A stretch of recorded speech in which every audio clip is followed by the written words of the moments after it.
Good evening, everybody. Welcome on in. I know the timer hasn't finished, but I feel like just starting anyway. It'll be a nice, a nice change of pace here, right? To just start before the timer is actually finished for a change instead of minutes afterwards. So let's just reset that and let's get our screen up here. Welcome on in, everybody. Welcome. Hope everyone is doing well. Hope everyone's had a good weekend and you're all healthy and happy and all of those things. So, my friends, I ended up not doing any coding on Saturday. I just wasn't in the mood. I had to get some stuff moving on for work, and I just was like, you know what, I'm just not in the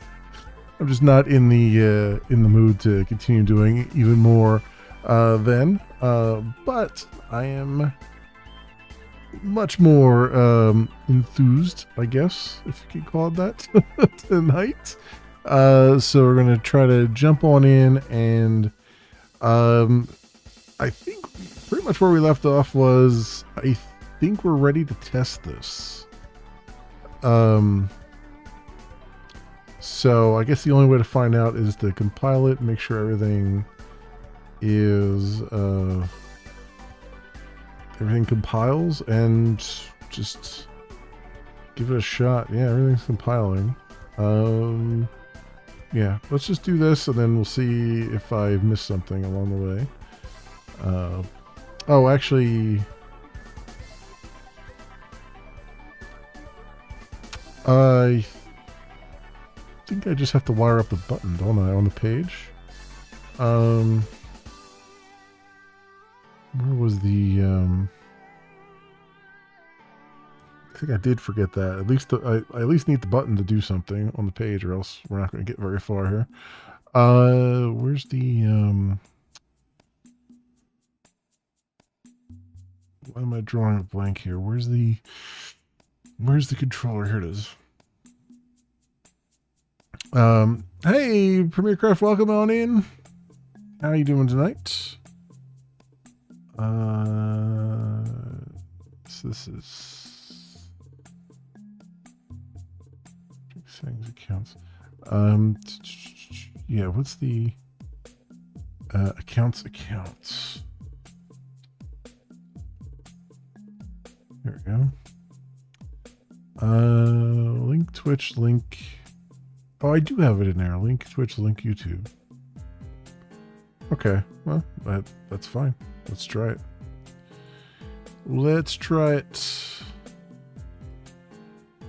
Let's watch this thing spectacularly explode. Because there's no way this is going to just work the first time out. This is the way I always feel when I'm doing any code, even if it's code that I've done 1,000 times before. It's like, this is going to explode, and just weird and interesting ways, probably. All right, start up. Not too bad. A bit bored lately. Well, I can see that. We're in the kind of dog days of summer, right? Where it's like, I mean, right now, this weekend and this week so far has been nice and cool compared to last week. But yeah, you get into those like really hot summer days where it's, you want to be outside, but at the same time, you really don't want to be outside. It's very sunny, and yet at the same time, it's just scorching. I get that. It's kind of like the dead of winter too, is the same way, right? Where you just have cabin fever and you just want to go out and do something, but it's too darn cold. So let's do. Where's my? Don't I have a thing? I already have a tab open, don't I? Yes, I do. All right, accounts. So this is our Twitch account. I do need to put an identifier here to say that this is Twitch. I still have to do that. Let's link our YouTube account and see what happens.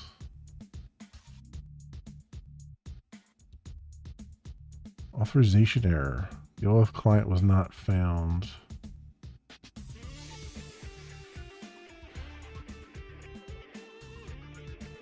Oh, for some reason it's going in as that. Okay.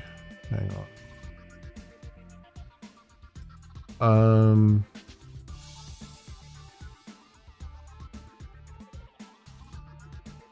Let me open this up in a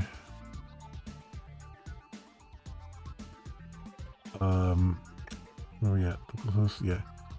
Let me open this in a incognito window so that because I think it's it says I'm signed in, and I think it's messing up for a second there. Let's try this. It's probably still maybe not going to work, but let's just verify.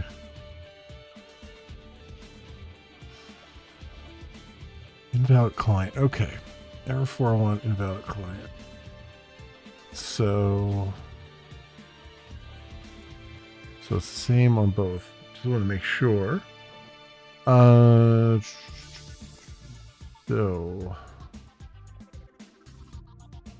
let's see what that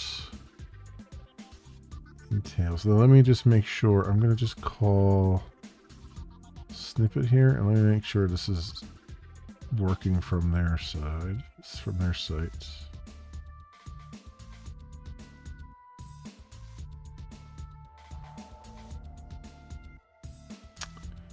You have invalid or missing required parameters above.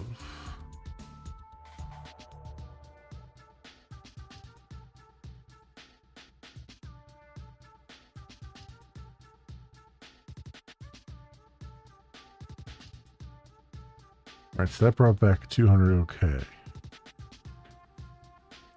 So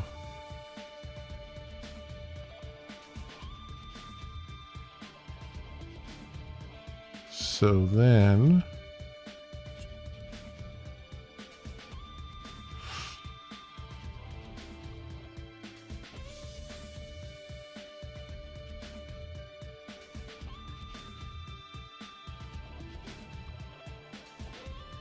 live broadcast.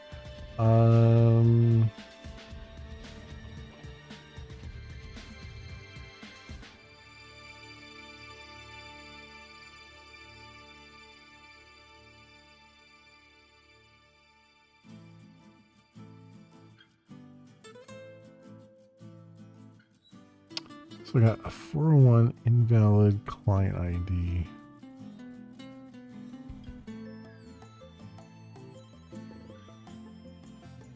So where is that?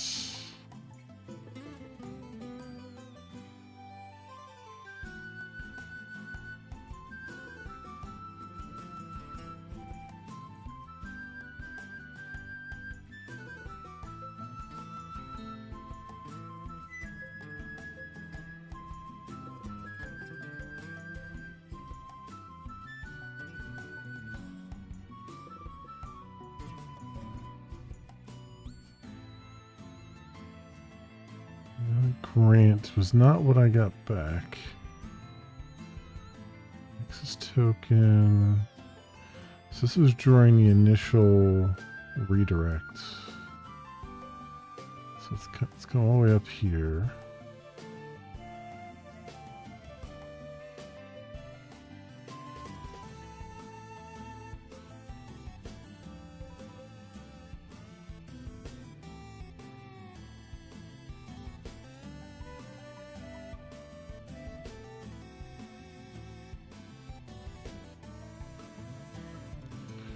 Call the set redirect URI function.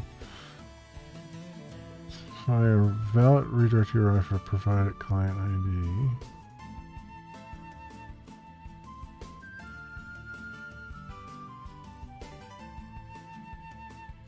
Strongly dislike summer. I'm actually the opposite. I like summer, because in my estimation, you can get out of the heat. You can find ways to get out of the heat. Wintertime, you can technically get out of the cold, but there's always a draft somewhere. You know what I mean?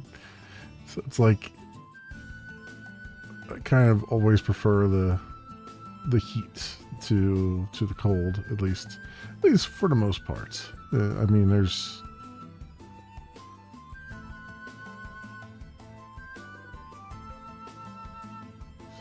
includes prompt as consent.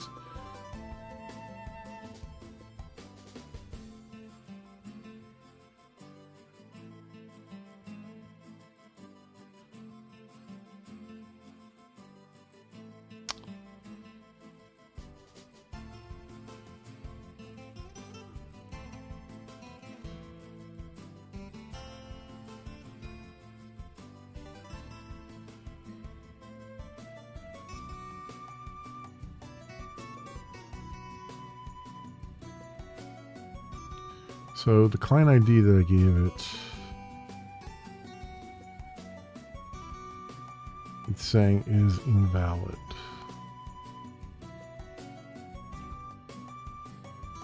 So then when I'm building that URL,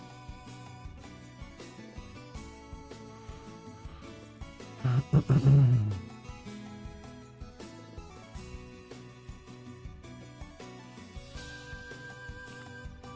that one. Build YouTube off URL.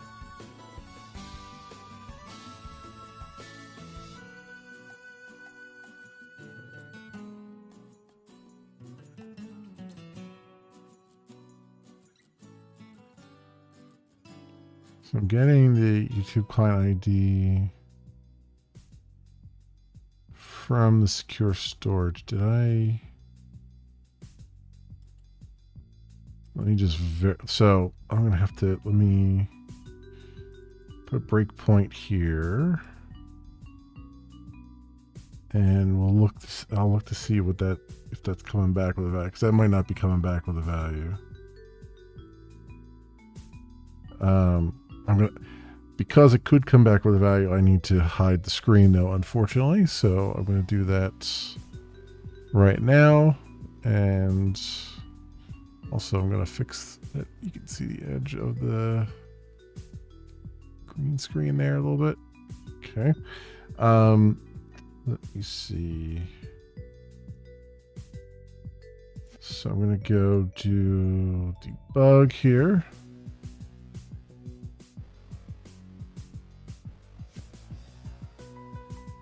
Body hotter than most, heartbeat 90 over 135, and it skips. Oh, I got you. Okay, I understand. Yeah, having heart issues would definitely be a reason for wanting the cold weather. Oh, here, I can get rid of that.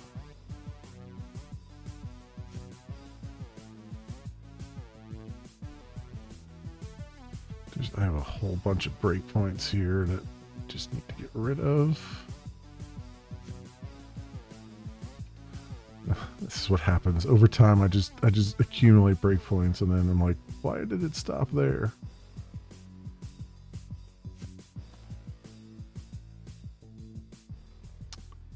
Okay.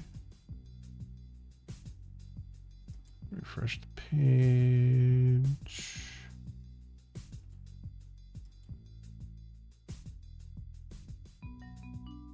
YouTube account. So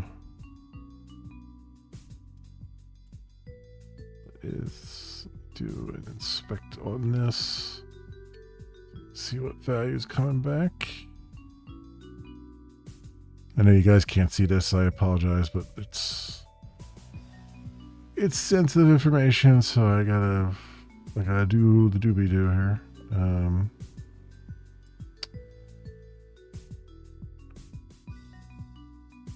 Yeah, okay, so the client ID is coming back null. Okay, so that explains the problem. Now, I still have to keep it off the screen here for a second because I have to go look that up. So, secret keys properties.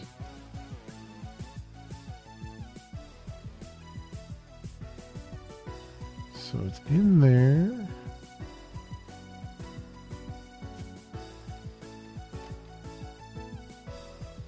Okay, it's in there, but it didn't actually get picked up. Okay, value key.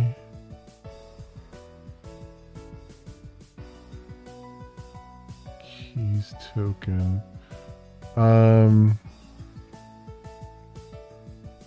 Red lines are no fun. Yeah.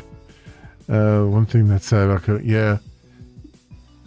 Yeah, there's some things you just like. That's the one, you know, problem is that it's like, even when you're doing an open source project, there are some things you just have to be very careful with. So when I start up,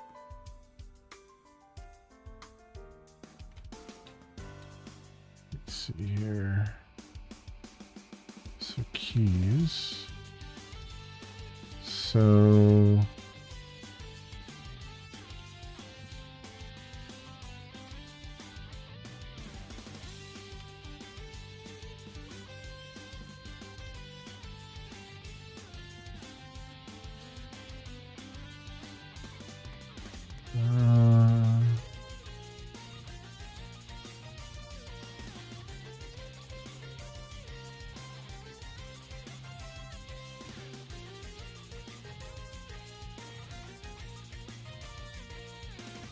trying to find where I've put the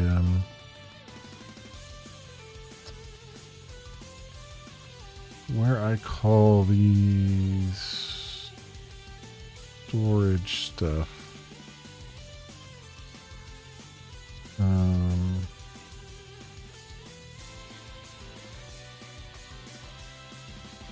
Oh, I do it. Don't I do it in the build? I think I might have to kick off a Maven build. Because I have a thing that it calls, right?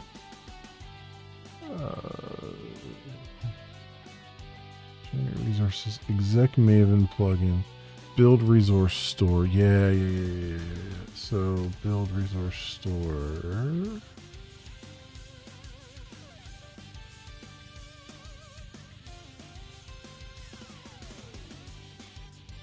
Yeah, okay, I think that's what's going on. Let me bring this back up again. I think what's going on is I forgot to run the Maven build. I added the keys to the file, but they didn't make it into the encrypted file. So if I just run Maven verify, it should do it.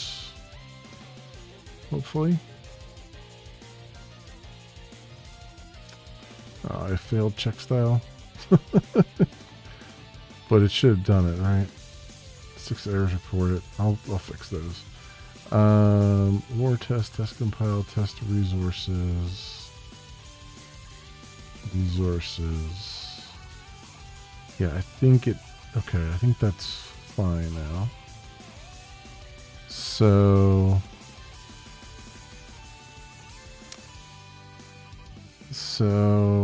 then... Yeah, 6 not bad. Yeah, they're just probably minor things. It's probably like 6 things where I didn't add like a space to the end of the file and stuff like that. Which I don't even know if that's even necessary anymore. Like that's an old holdover from older Javas that used to... An older JVM that used to break when it didn't have like a proper, like a blank line at the end of a file kind of thing. End of a class file. I've just kept it on, but it's, you know, I don't even know if that's even necessary anymore.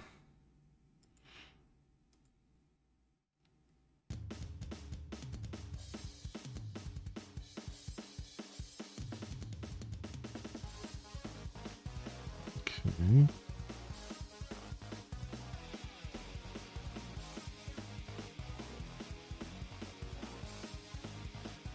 this.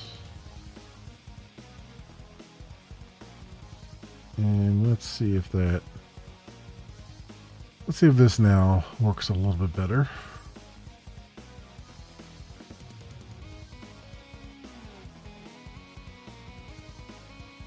Okay. Let's go. Settings, accounts. Come to think of it, I'm a little bit scared of what this is going to show. I'm going to hide this again for a second, just in case. Link YouTube account.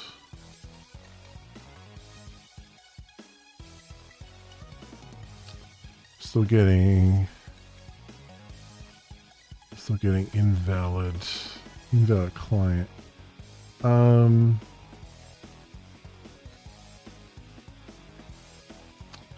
So that's not good.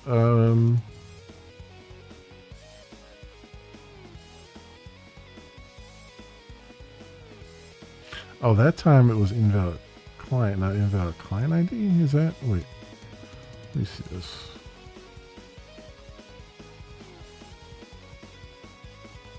Now it's saying invalid client.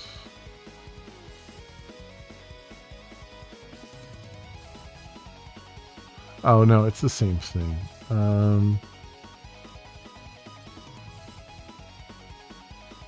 What is going on with that? So, did it not pull the keys over? So in the POM file,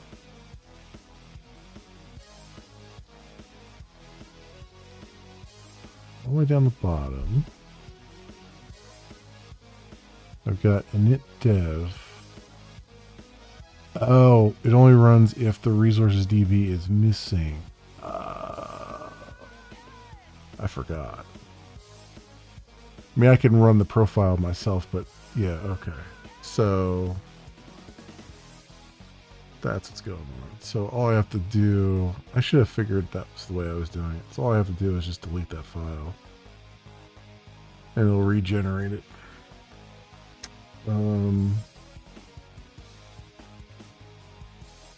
Source main resources.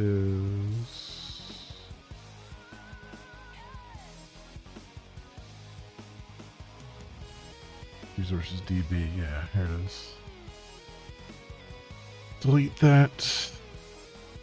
And delete the index M store, although it should regenerate that, I think. Okay. Now run verify. Copy the file somewhere. It'll regenerate it. I'm not worried about that. It's regenerating the file from the secret keys file that I have in the project that I don't commit. So as long as that's around, I'm good. It's basically a copy of that, except it's encrypted. So what did check style find here?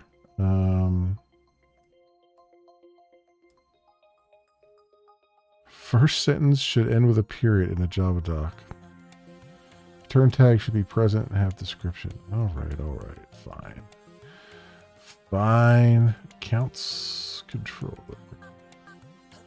72. Should have a period. Okay, sure. Returns. What do I return from here? Oh, well, this is just, view.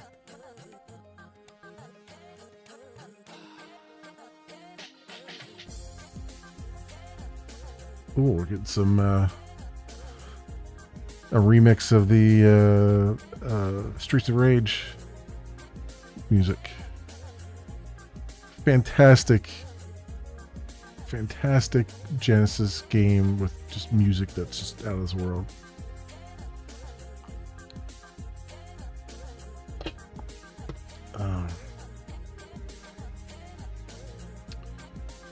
Return tag should be present and have description. White space after if is not followed by a white space. Oh, okay. YouTube off. Callback controller. Line 75. Okay, alright. We want white space there. Got it. Catch is not followed by white space. Huh, even the catch too, huh? Alright. Normally, Eclipse will format those. I'm surprised Eclipse didn't format those correctly for me. Oh well. Oh well. Easy peasy. But then, so that's fixed, so, but I don't have to worry about that right now. What was the copy of resources? Oh, here it is. Building resource store. Boom. There we go. All right. So that worked. So if where am I at? If I look at source main, not source main job, source main resources. It regenerated. Okay, cool.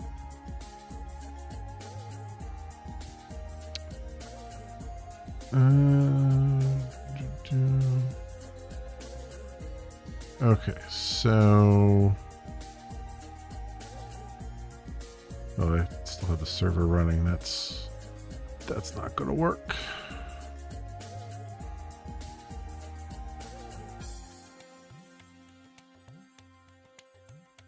Clean rebuild.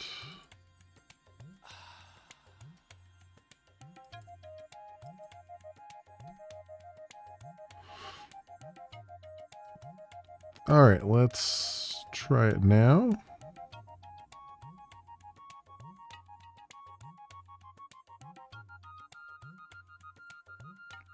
Okay. That refresh. Well, I don't even see the page is running so fast I don't even see it refreshing, which is crazy. 6443. Yeah, that's correct.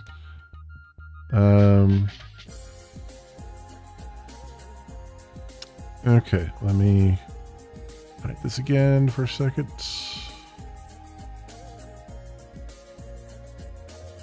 Aha, it's working a lot better now.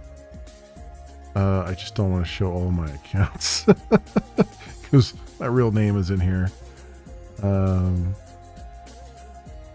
Okay, so it's trying to log me in as my other accounts. Okay, I don't want to do that. So I'm gonna cancel that. I do eventually want to do that, but not right now. So the question is, oh, actually, I wonder, can I log out through there?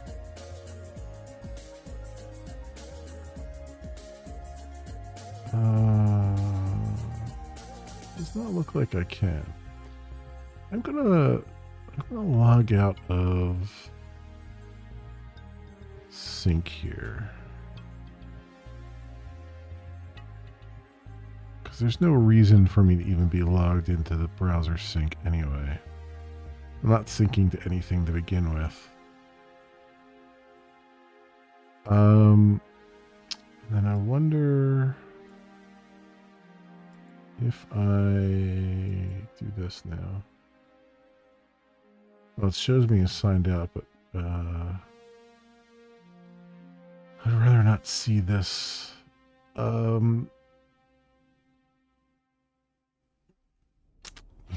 me think. Probably have to kill all the cookies for Google. Let me see here. 1 second. Delete browsing data.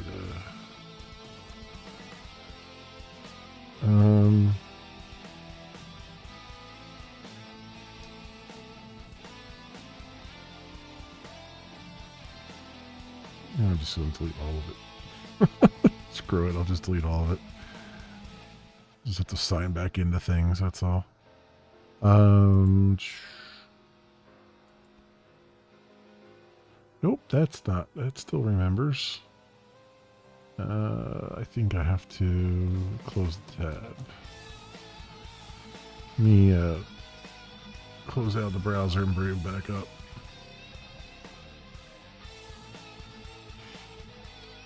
We got a little curious of that. Localhost 6443. Accounts. No, why do you still remember who I am? God damn it, Google. I've cleared your freaking cookies. Why must you hang on to things? Say all time. Oh wow, 1230. Okay, yeah, delete all time. Okay. Let me close back out of the browser. Open it back up.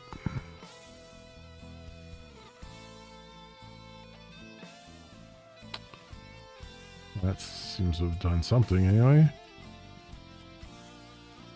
Aha! Now you've forgotten about me.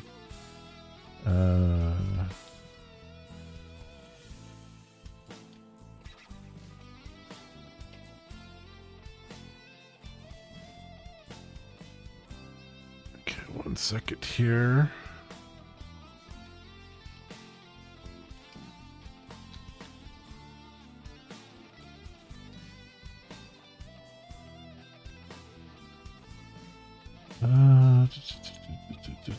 Where are you at? This one.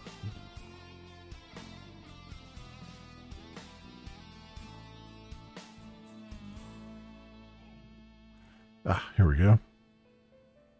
All right, I can probably open this up now. Can I? Maybe not. Continue. Make sure. Yeah, because there's stuff in like the URL that's still not great. Make sure you trust Magenta Breeze. All right. Continue.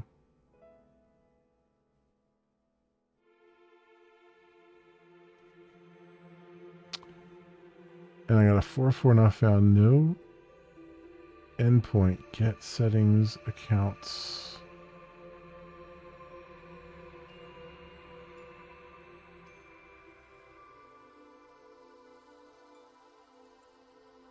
But that does mean that it did. For some reason, put the JSession ID there. Ooh, hang on. There we go. Linked up. It's just my redirects for some reason was a little bit messed up. Probably because I didn't actually do a redirect. I did a... It was saying no endpoint forget.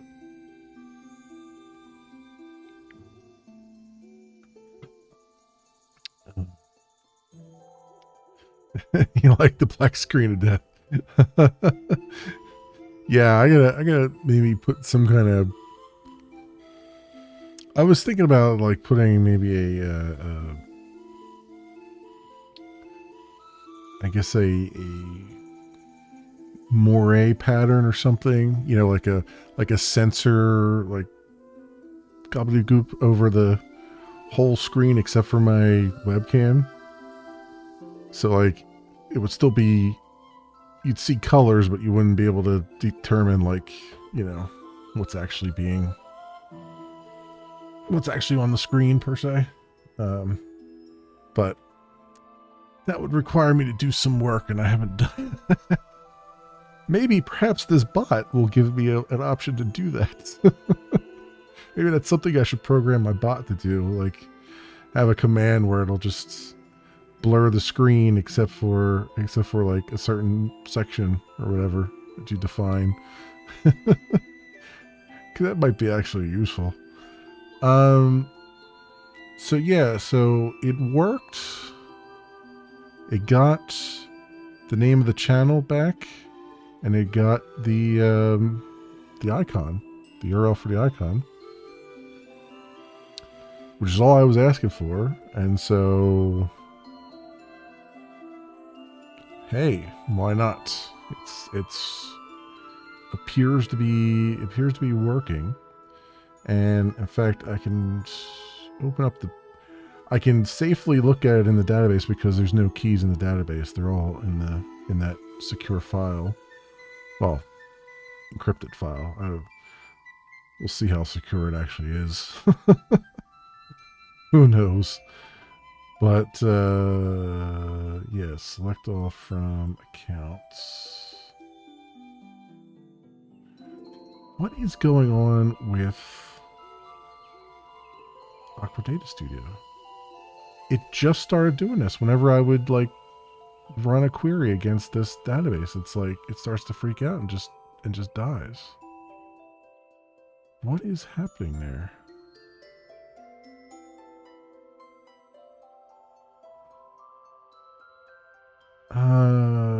Seg fault. It got a segment fault.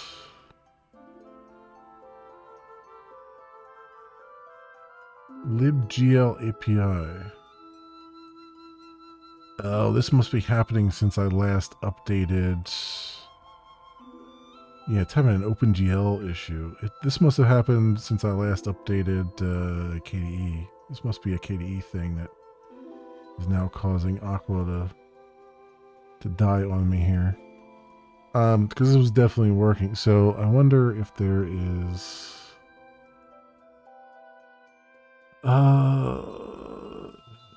Is there an update? Is there an update here? Oh. It can't do anything. That's hilarious. Alright. I'm going to need that though. Aqua Data Studio.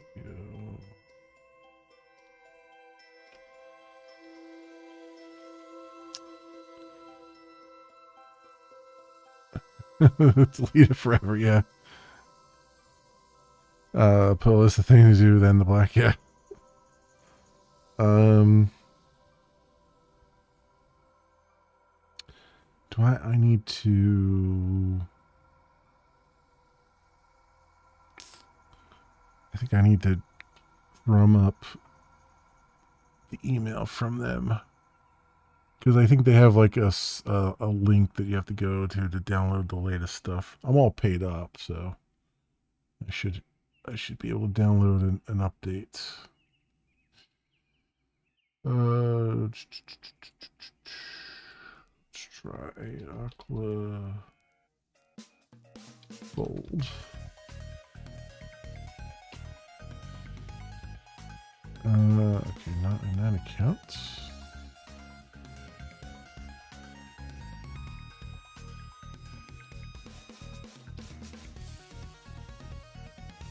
Fold.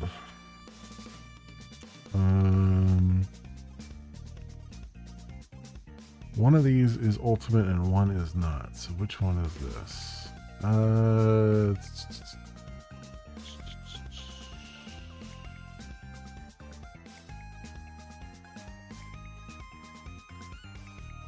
don't think it's that one. And why do I have to type that in again?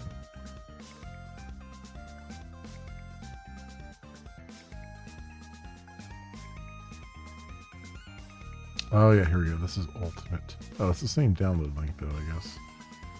But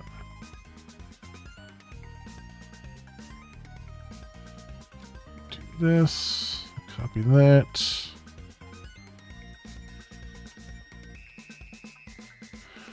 What am I going to do after all is said and done? Well, I mean, one is never, ever really done. If we want to get a little philosophical here, I'm going to hide the screen again because I know it's going to ask me for credentials. One is never fully done, but actually I do have ideas for things. I mean, first of all, We still have the Hex project to do, which is where I was writing a streaming service. I would like to jump back to that, and I'd like to change that over from using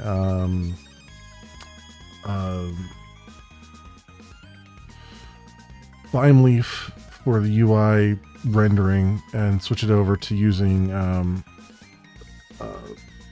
what I'm using for this one, which is the I can't think of the name of it now, but I'd like to switch over to that if I can. And installers, patches, 2320. Don't I already have 2320?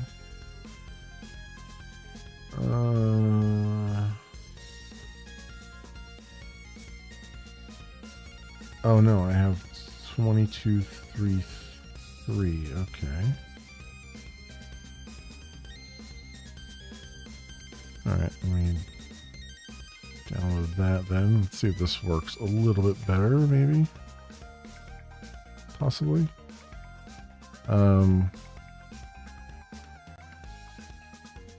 Also, interestingly enough, it didn't actually ask me for anything yet, but it will. It will. So I'll just open this back up. But yeah, I have that. I've also been debating, like, I really do want to make a streaming service. But I'm also thinking maybe I would. There is a gap out there right now, and it's around Discord.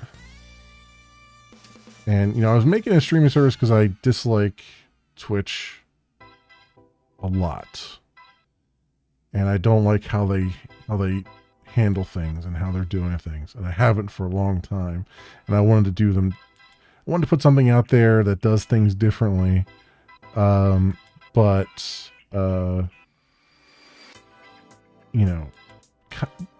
don't have the money or funding to do it, so I'm just gonna put it out there as open source and let someone else run with it.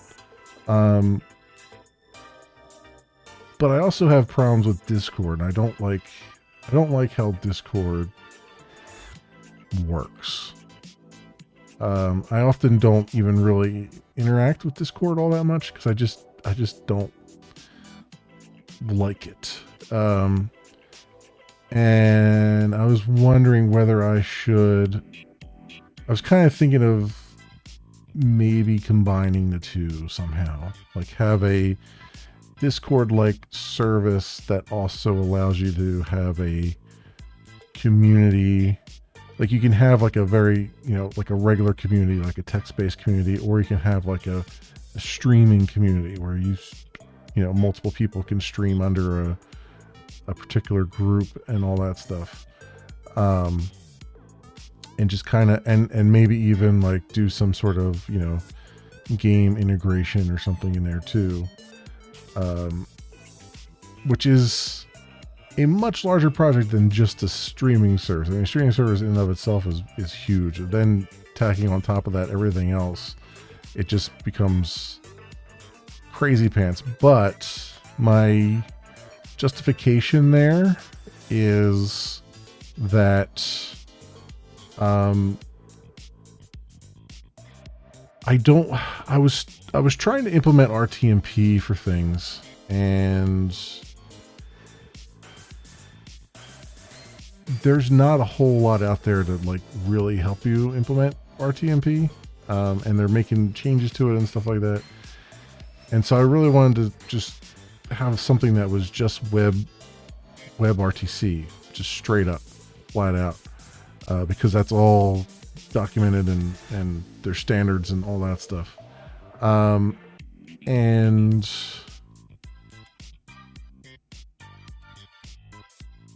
if I provide an application, both a web-based service and, potentially a fat app of some sort, like a thin fat app or something. That kind of eliminates the need for, I mean, there'll still be people that want to use like OBS and stuff like that, but OBS already supports WebRTC and everything, so it would be different enough that I wouldn't have to like, twist people's arms to do it, to switch over from RTMP to something else that makes more sense, but I don't know. It's a big unknown in my brain as to how all that would work together. And how I'd want that to just kind of be a thing. And honestly, I don't want to do like a fat app kind of thing. I would rather it all be just web browser based, but who knows? Anything you do, you gotta have like an app on mobile, so yeah, it's just the way that is. Where's the thing I downloaded?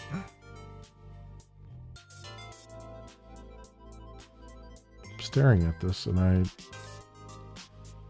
don't know where. Oh, there it is.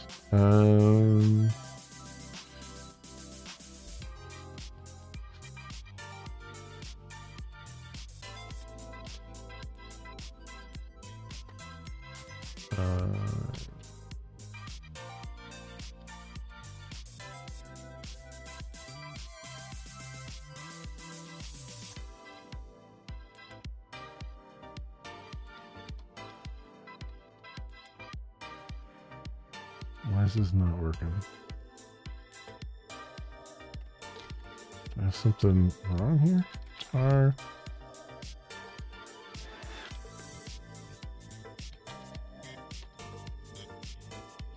Why is it not completing it, auto-completing it? What is going on here?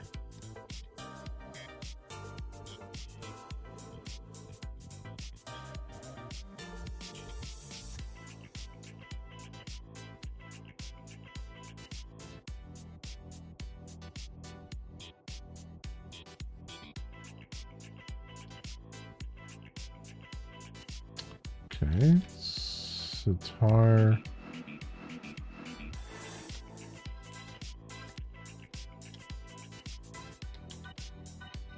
There it is.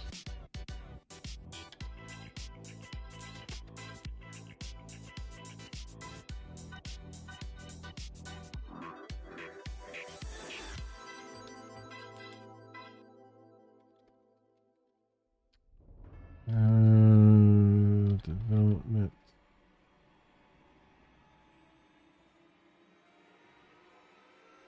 I put them in here, right?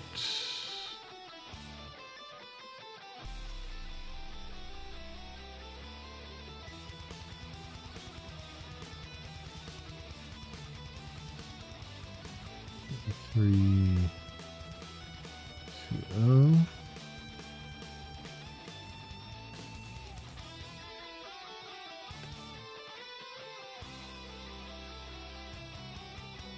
You know what?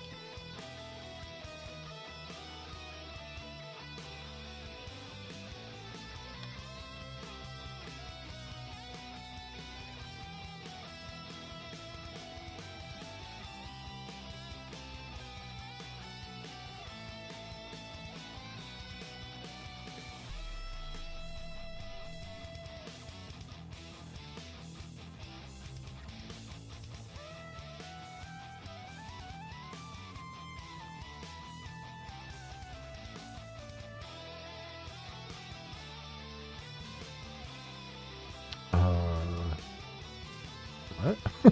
I'm trying to move it. The frig? Okay. Screw that. I don't know why that's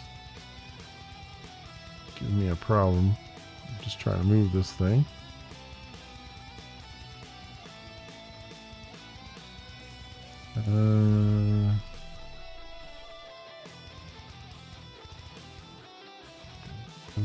Development.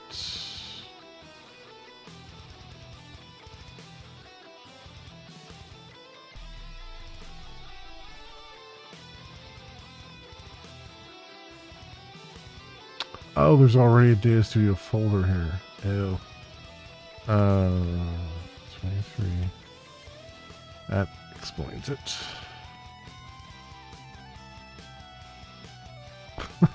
It's like, what? What is going on?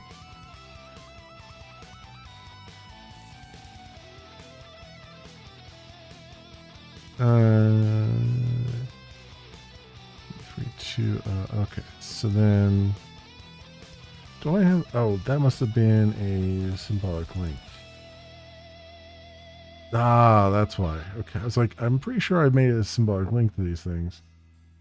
That would be why that didn't work.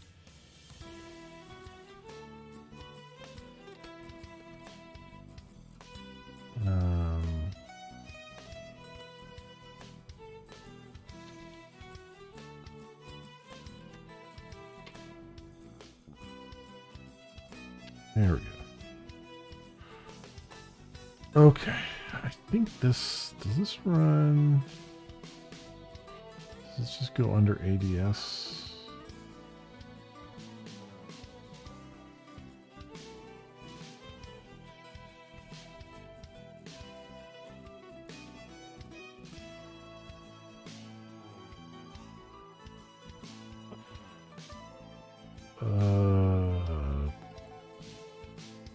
No.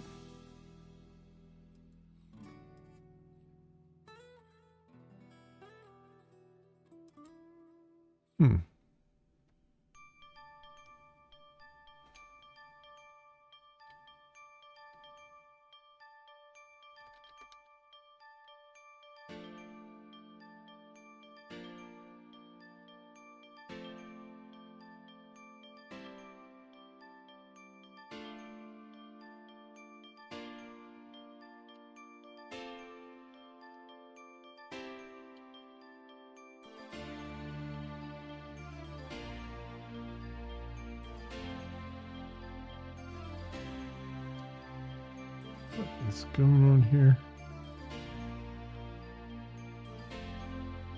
Oh, did I not?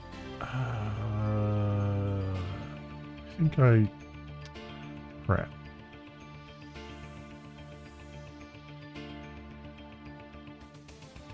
I think I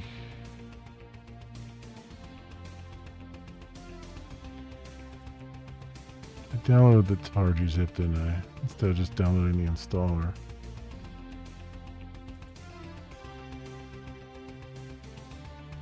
No, I did download the installer.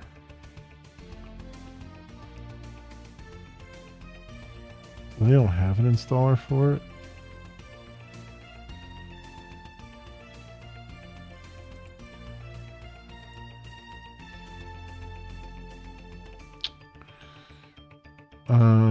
Okay. So how did I get this on my applications menu? Did I just manually put it in there?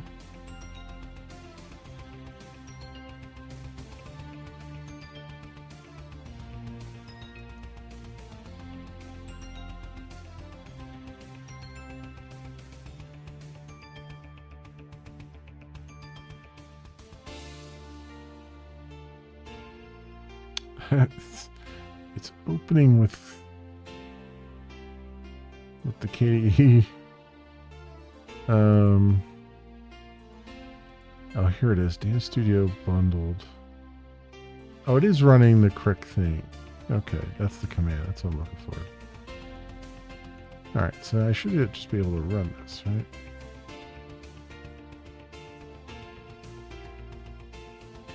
Yeah, 23.2. There we go. Well, that was not great to be showing there. Thanks a lot, Data Studio, for that.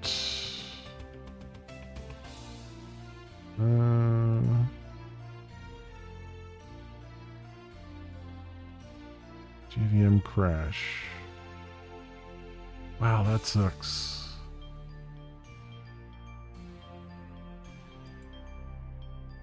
Oh, well, that was before. JVM crash before was detected. Is it going to crash again is the question. Actually, you know what? Before I run that, let's just go help about.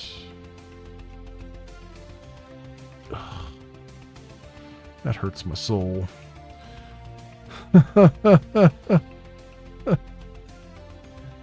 That hurts my soul so much. God damn it. God damn it, KDE.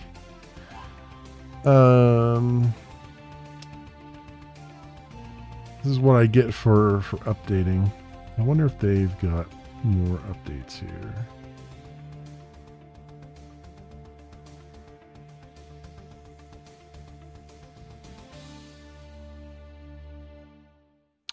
They certainly do have more updates.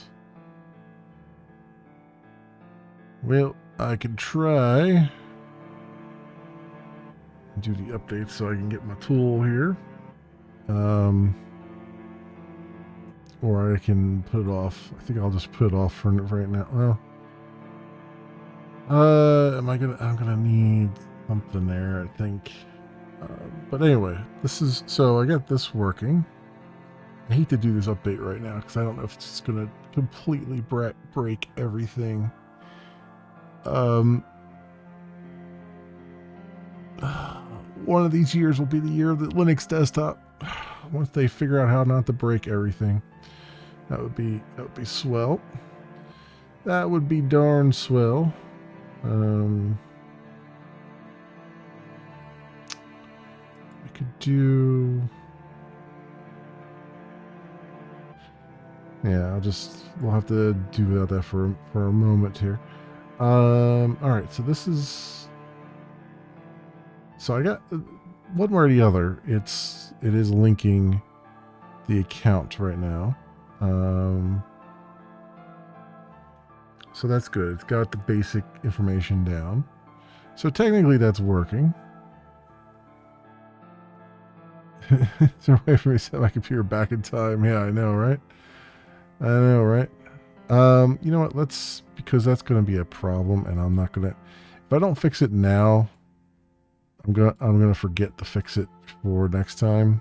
So let's just.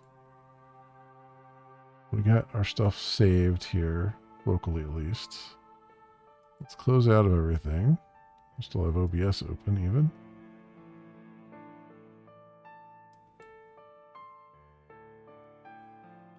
Okay. And close out of Obsidian 2 here. Let's do it live. Let's do it live. I don't know why I can't get a lock. I don't know what's running apt-get right now.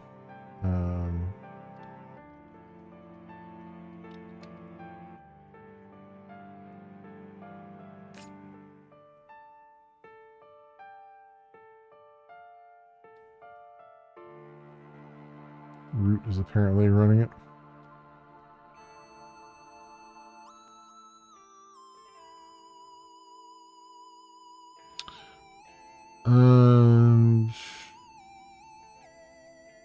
Update all.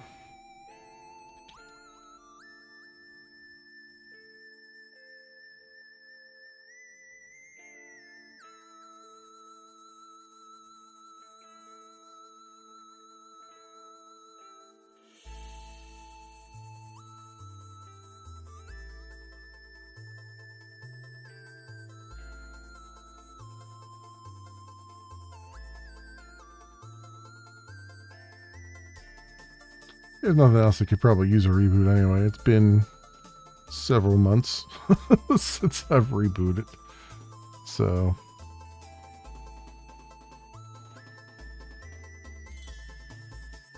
did it actually update everything?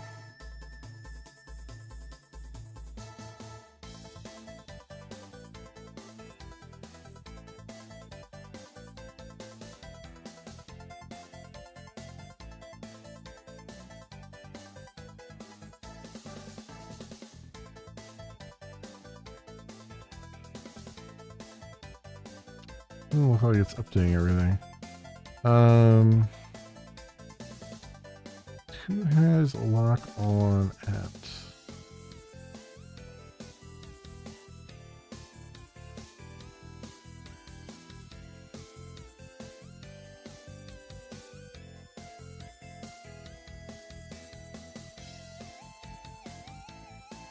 55236 spawned off System D daily. Lock is held update. The hell? Alright, let's do it let's do it from here. Sudo x update.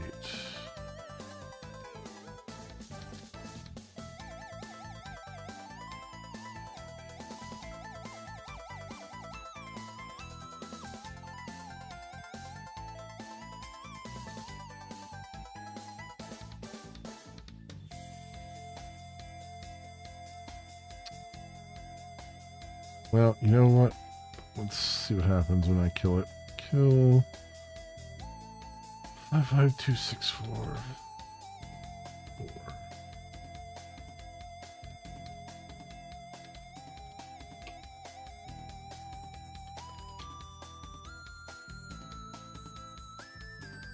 Yeah, guess it's not holding the lock anymore, is it?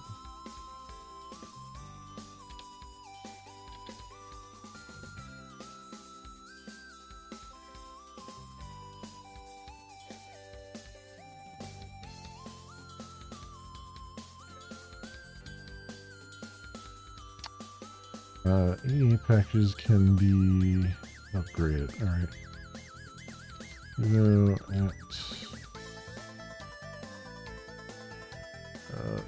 upgrade.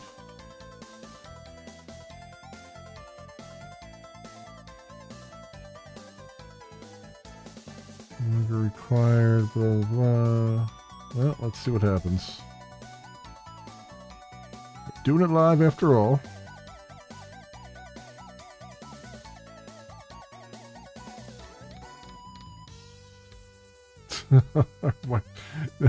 I wouldn't even joke about that one, because I am using, what I'm concerned about is I'm using a patched I have kernel patches installed, which theoretically this should be keeping those up to date when I do this, in order to get this to work on my Microsoft Surface tablet. So we'll see what happens after this, if anything works at all. I mean, it looks like it's updating those things.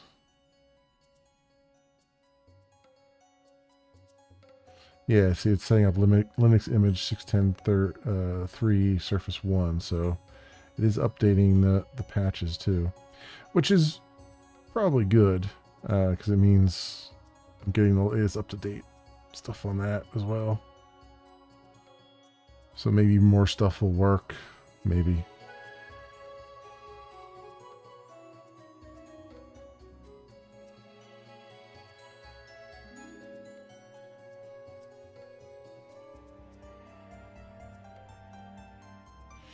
Alright, let's see what happens.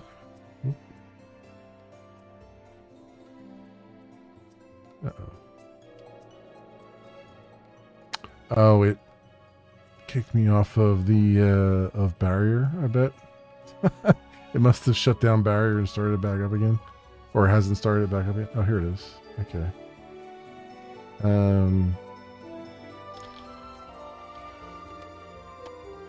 Here we go. Let's see what happens.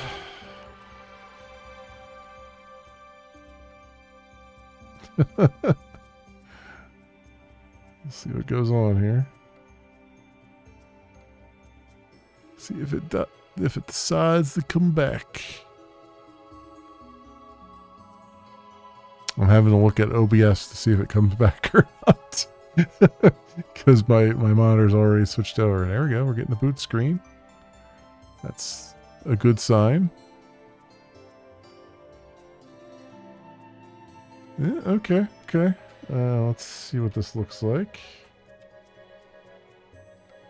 Looks out of proportion is what it looks like, which means I'm probably not going to see anything here, right? Oh yeah. Okay. All right. Some manual intervention is required.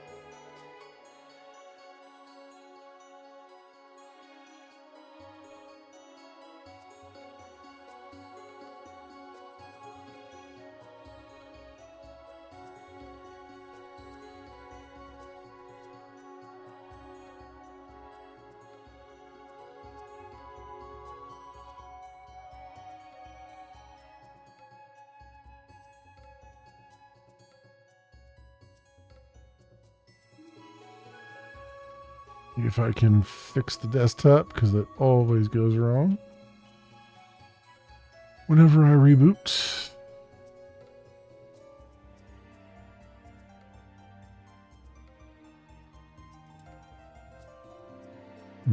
Okay. Not working that way. What if I turn that off for a second? Let's see if I can get it to understand me on the monitor here. That is a no. It doesn't like to do that. I have to manually set it.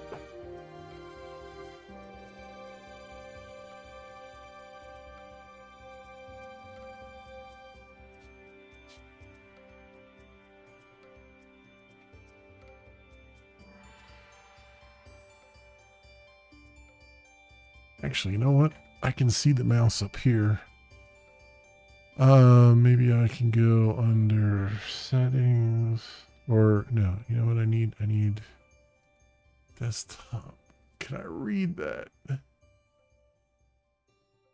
Configure display settings.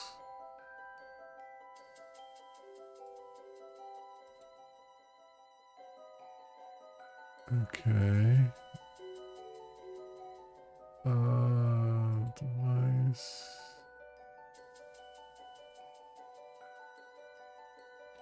Oh, it's so hard to read.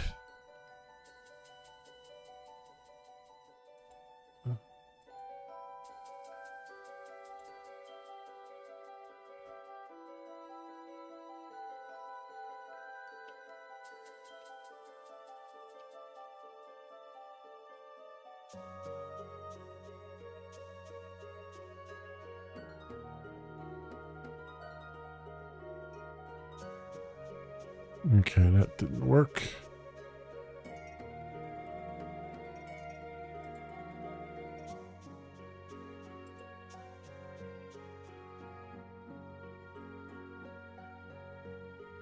I constantly have to fiddle with this to get this to work, and then suddenly it just starts working.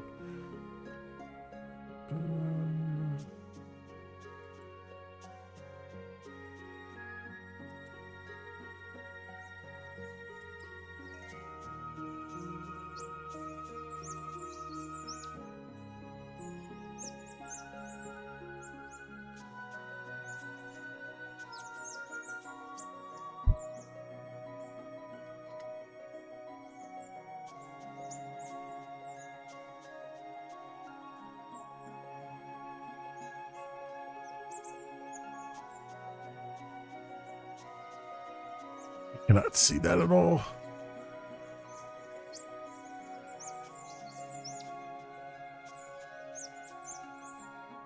See, it doesn't have even the right resolution listed there at all. It should be 1920 by 1080.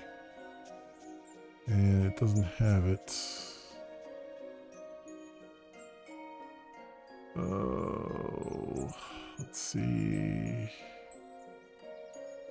Give me something here. Laptop screen enabled.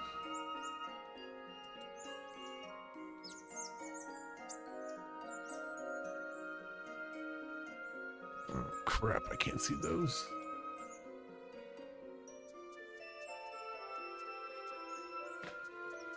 Okay. 1080 there. Apply.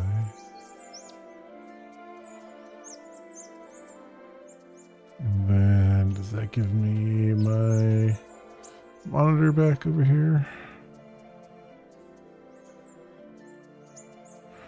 That is a no.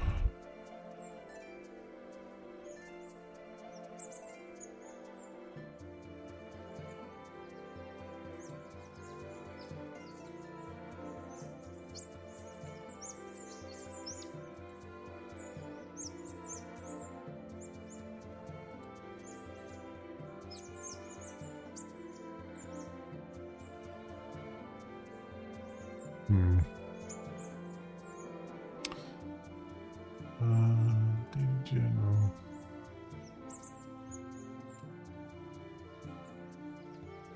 does that say?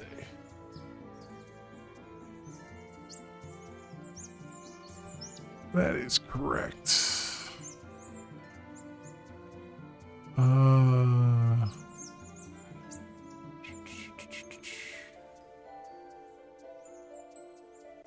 laptop screen. Disable. Apply. Keep.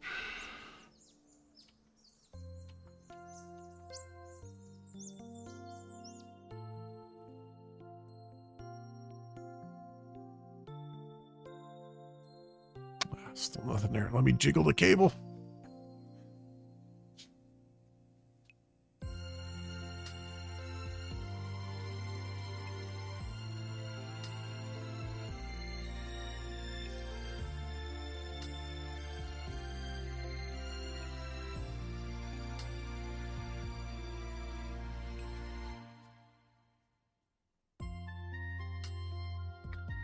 Did that do anything?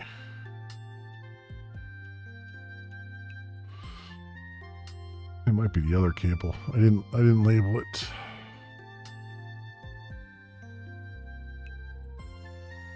Ah, for crying out loud.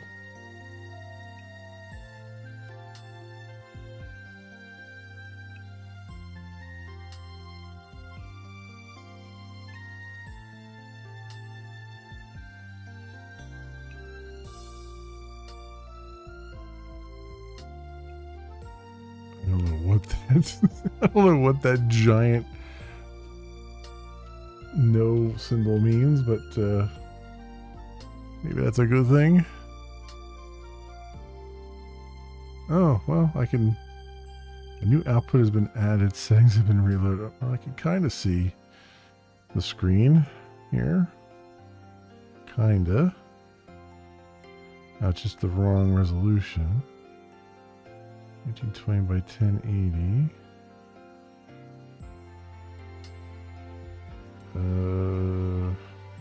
This one. 1920 by 1080. Replica of laptop screen. Apply. Hey, how about that? I've got. I can see again. Oh, right. Yay! KDE, you're so lovely and awesome. Multiple monitors. How does anybody do that in 2024? It just doesn't make any sense. Oh, unplug and replug them in? Okay. Jesus Christ. Oh my goodness. So after all that, let's just see. I'm curious to see if this even works. It's going to have some kind of error because it won't see the database, but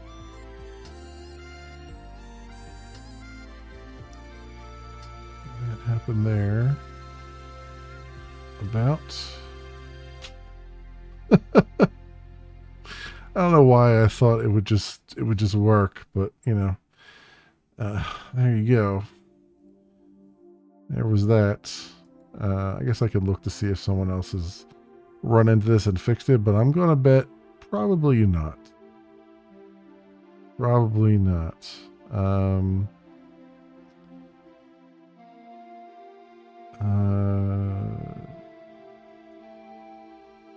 Don't be written.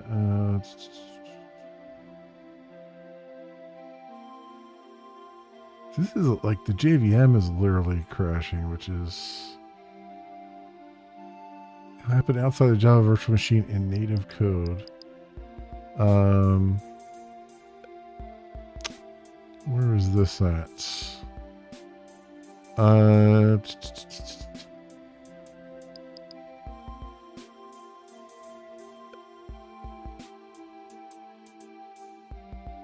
Threads class. Where's the I thought I saw OpenGL in here. Yeah, here we go. GL contexts.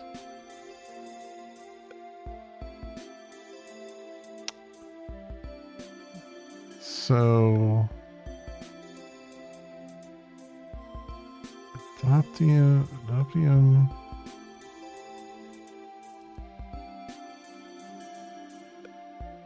So if I look for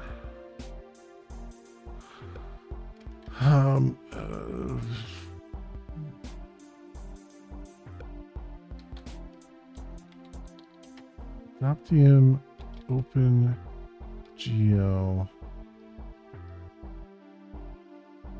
11 OpenGL KDE seg fault.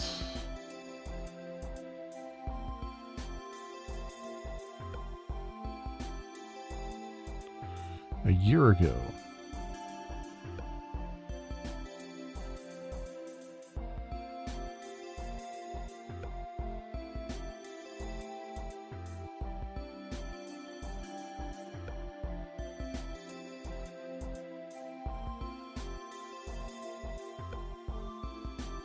On Debian though.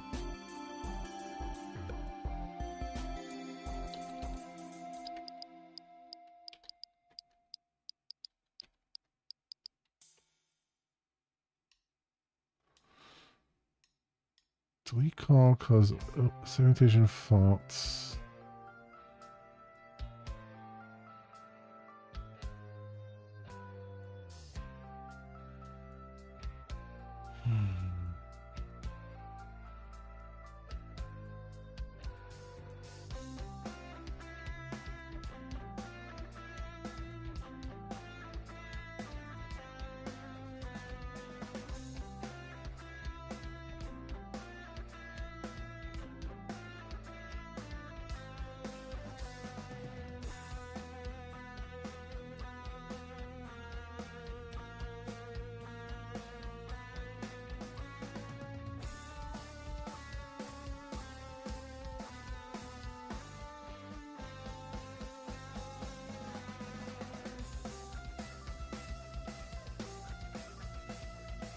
That doesn't seem like a thing.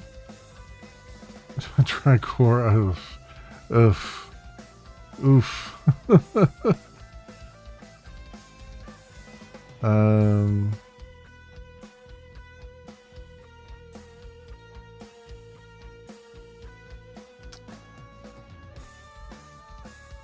Let's see, let me just do JDK 11.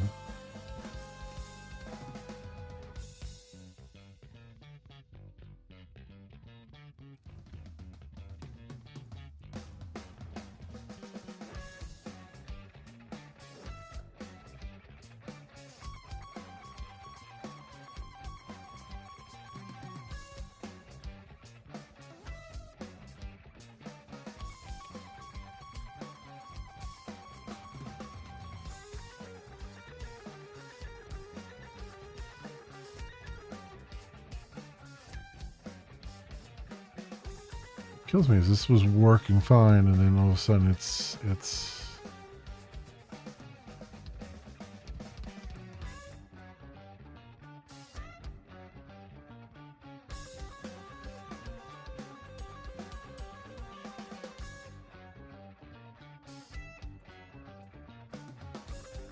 see something here.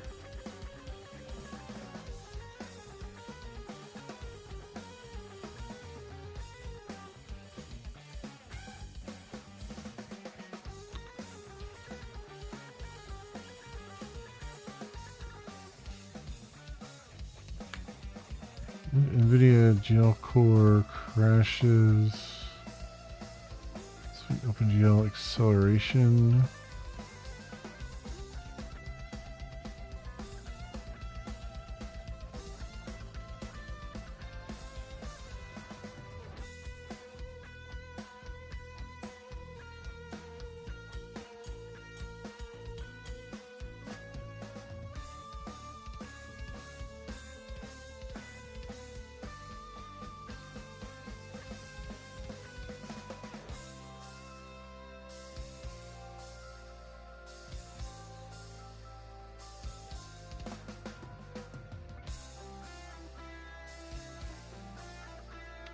Idea.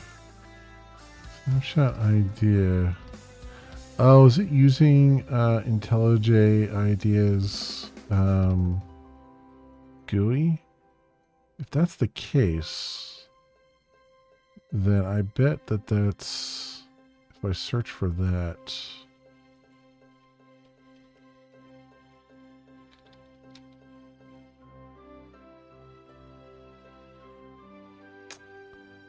virtual machine and native code.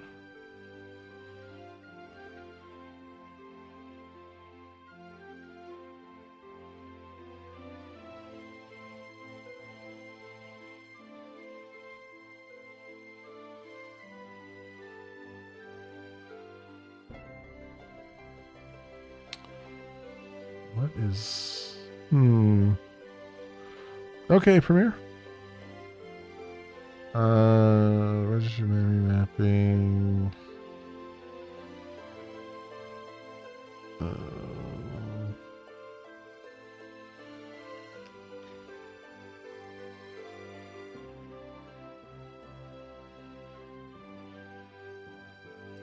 It's not quite the same thing.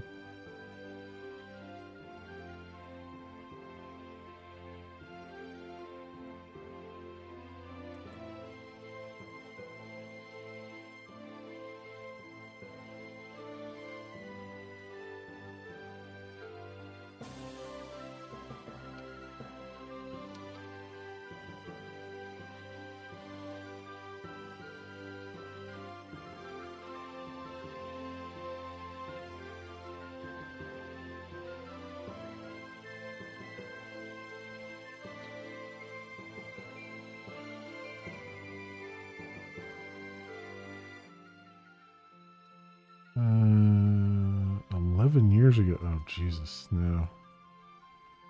That's not even... Aqua Clusters, Aqua Data Studio. Professional Linux after a recent upgrade of Linux Ubuntu v22.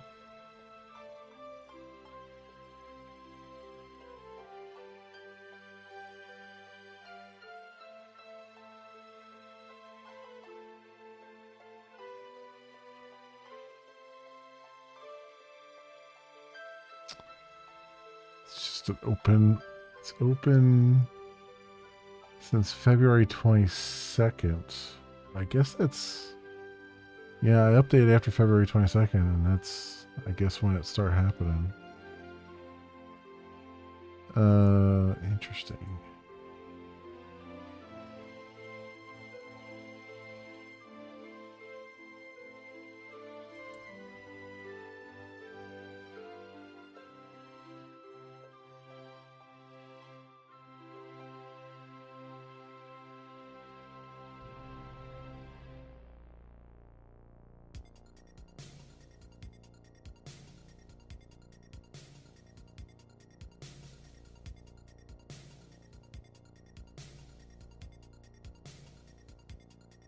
I wonder if I run it without, if I supply the VM, because I have a virtual machine here, right? Java version.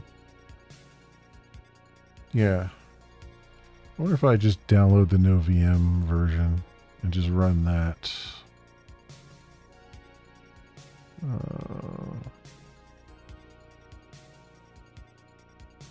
Where the hell is it? Did I lose that thing?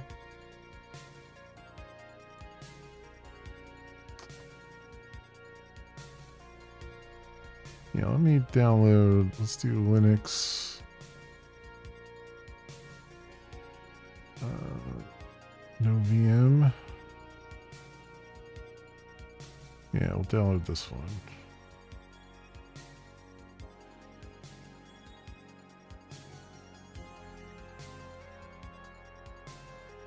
Let's see if it works better. Maybe it's just that, because it looked like it was doing a JDK 11. So maybe there was just an error with JDK 11, maybe. Just kind of rolling the dice there. We'll see.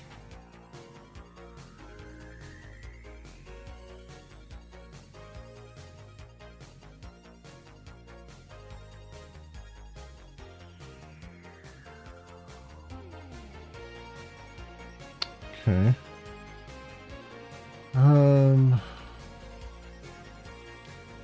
Downloads. Chart. EF. Yes. Linux. EN23.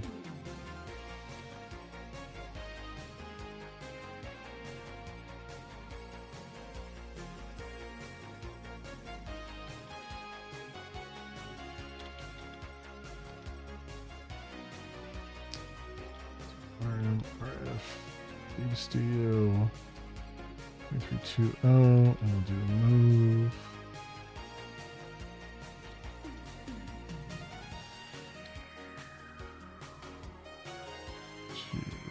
Data Studio 23, Data Studio, no, VM 2320.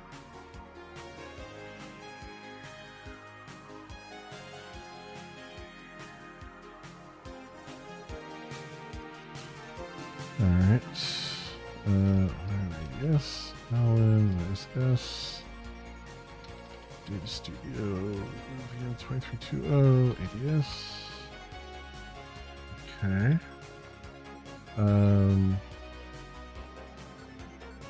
Just have to change. Let me see what it says here. ADS.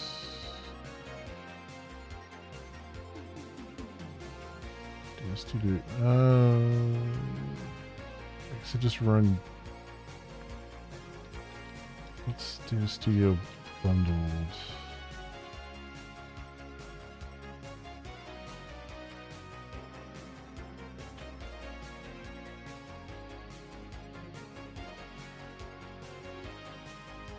Yeah, run that one. I think I just run.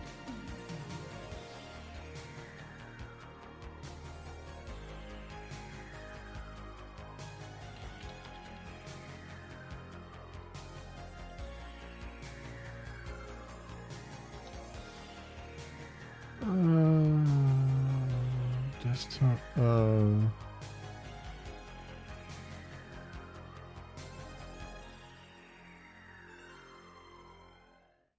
Java Desktop does not support Sun AWT to unnamed module.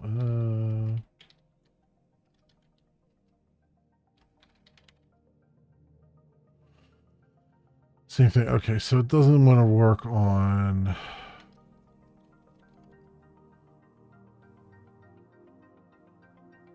OpenJK 19.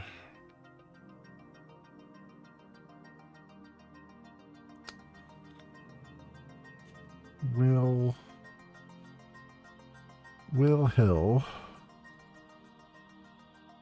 Guessing that's just not going to work at all.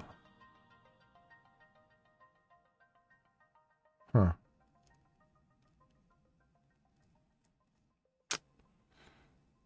Well, that sucks. That's going to make working on a database a little bit more difficult. I mean, H2 does have its own database query thing, but I wonder if there's another Linux database tool. What is this? dbeaver? Do I want to know? Universal database tool.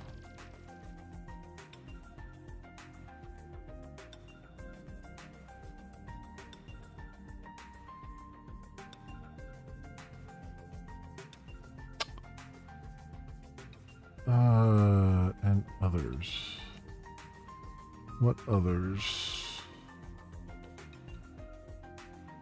Okay. Oh, H2. All right. It's free software. Okay. Linux Debian package. Oh, so this is a Java app as well. Okay, well that makes sense.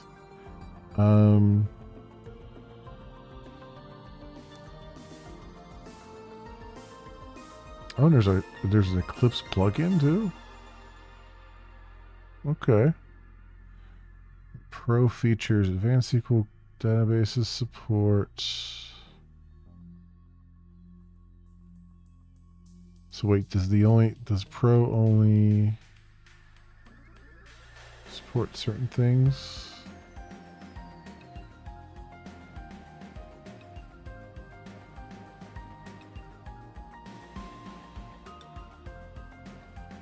Oh, okay.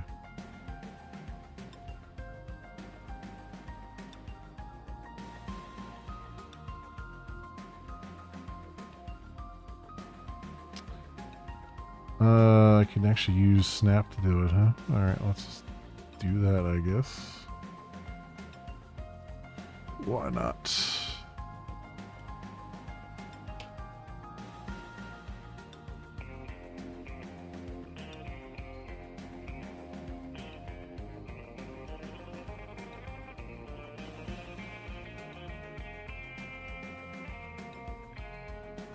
Okay. Let's see what this is like. dbeaver.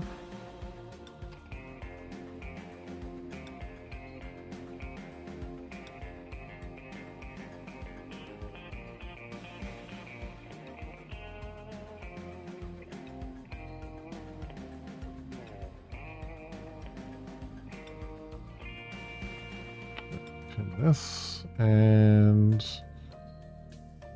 I want H2.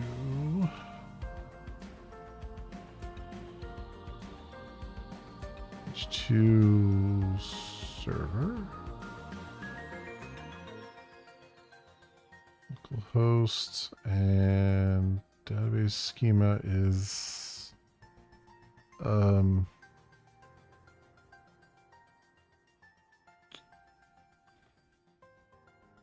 forget. I think it's MB maybe.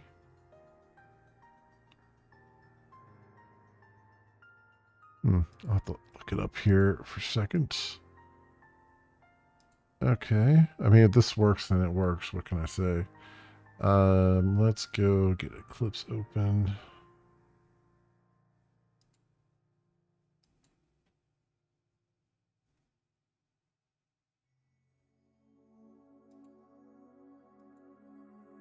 Okay, and I need the database connection. Magenta Breeze DB config.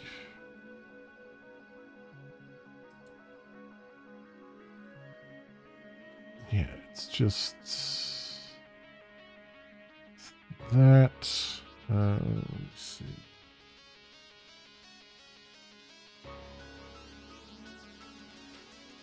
Localhost 992 and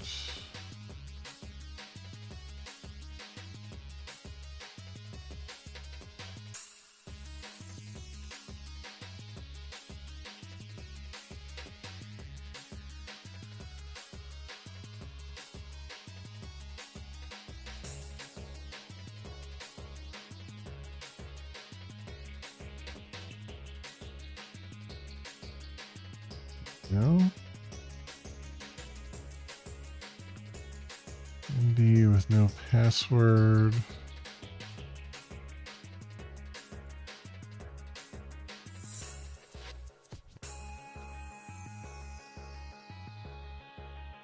Okay, if I start up the server here.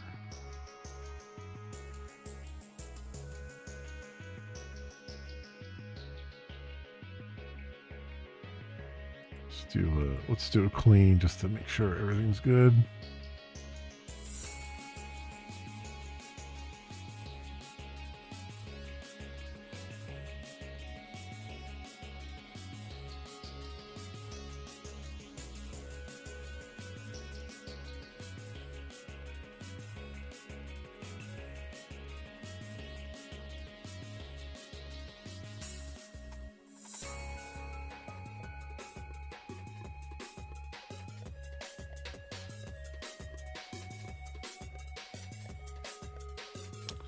All right, let's see if I can.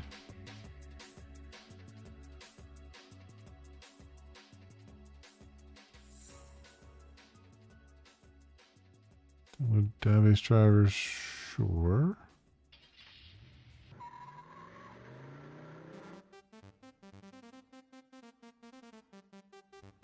Console. Select all from accounts.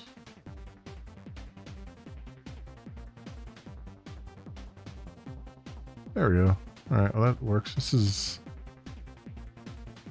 an interesting interface, but it's okay. Right now.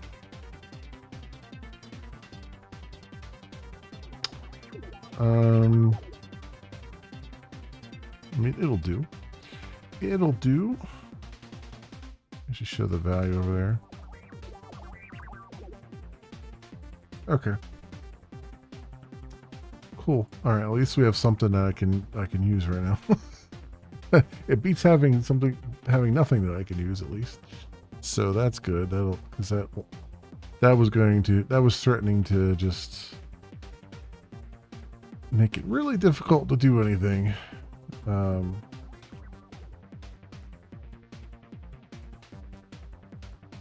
live broadcast.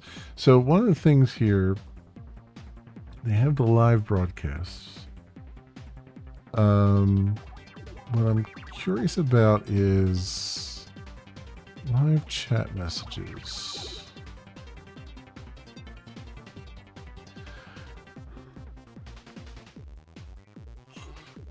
Live chat features enable by default. Live chat is no longer available for that event. Add to message, delete resource representation.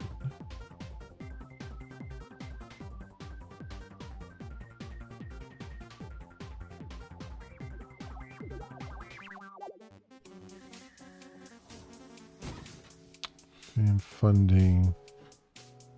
A lot of deprecated stuff.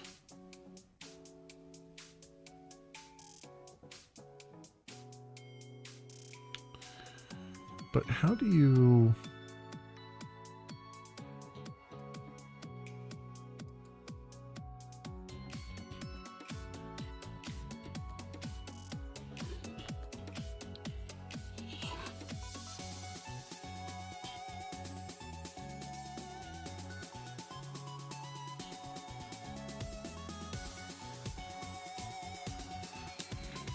live streams, lists, live broadcasts.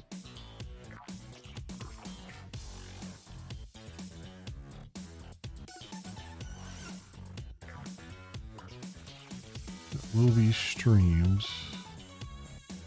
And then a live stream is a video stream that you're currently transmitting.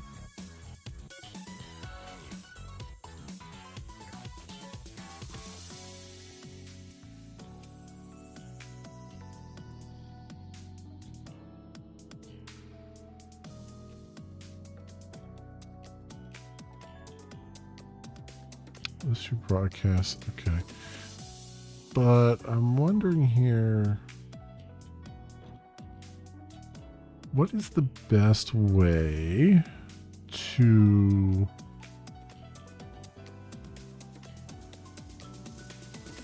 attach to this stuff?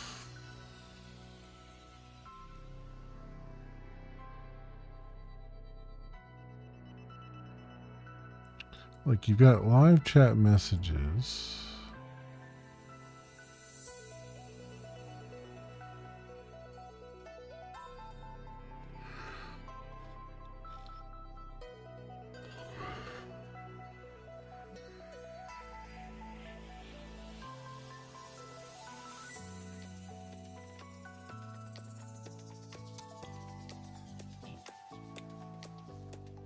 Each token,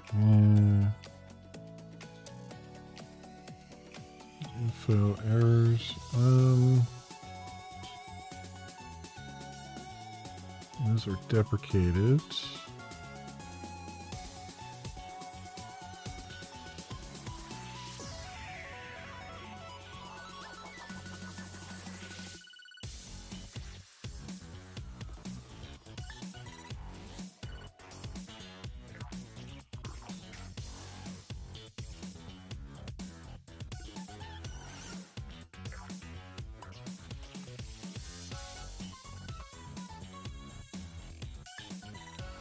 But how do you monitor live chat messages?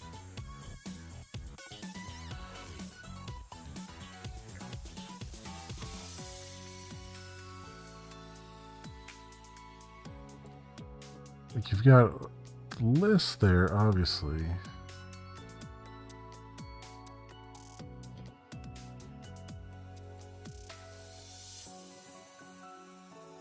But surely they don't want you to just poll for this.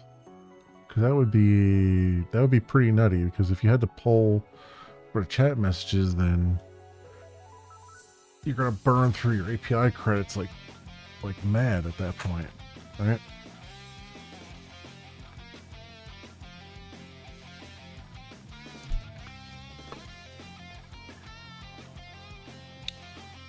So, see something. I'm curious to see what Copilot will say.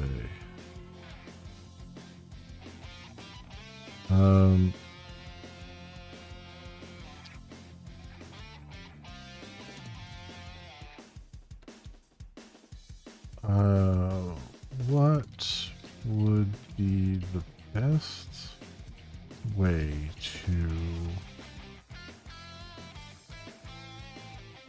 retrieve YouTube live chat messages?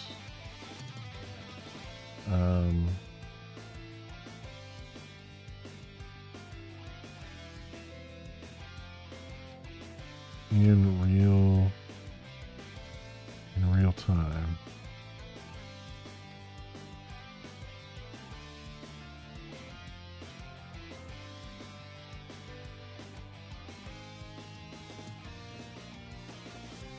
Real time with without polling the API.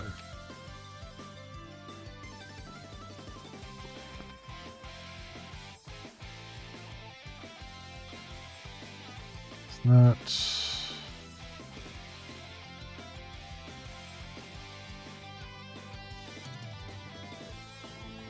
So you gotta pull it every 5 seconds?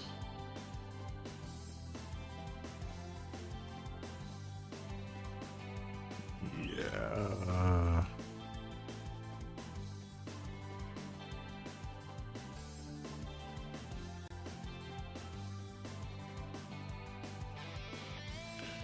There's no direct way to retrieve live chat messages in real time without pulling the API. That is a huge failure on Google's part. Let me see something here. So YouTube API retrieve live chat without polling.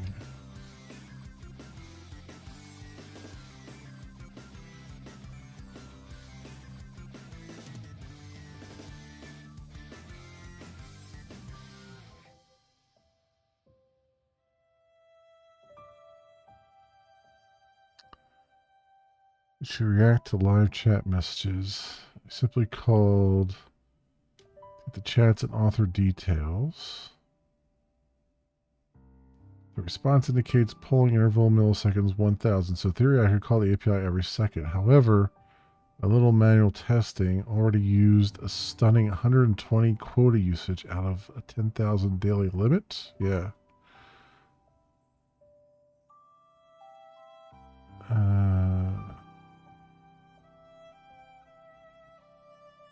Just to say the exact quota usage for one API call to the messages endpoint with an added fields parameter to only return next page token. I got billed 8 quota usage points. Wow.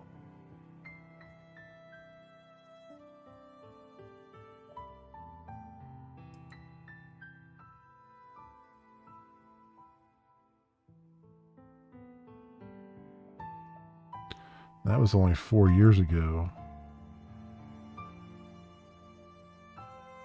YouTube live chat information. To read and process the live chat messages without the need to without the need to authenticate.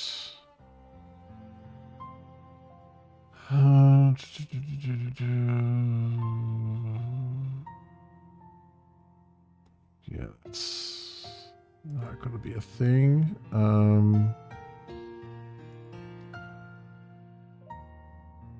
For live streams.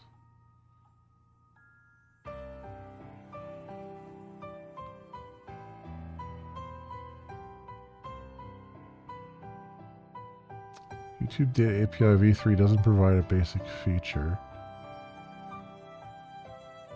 By fetching, you'll get the poll you're looking for, item poll. No, that's not the same thing. Subscribe to live chat message events in real time. For testing, 1 second. Let's quickly push you over your daily quota.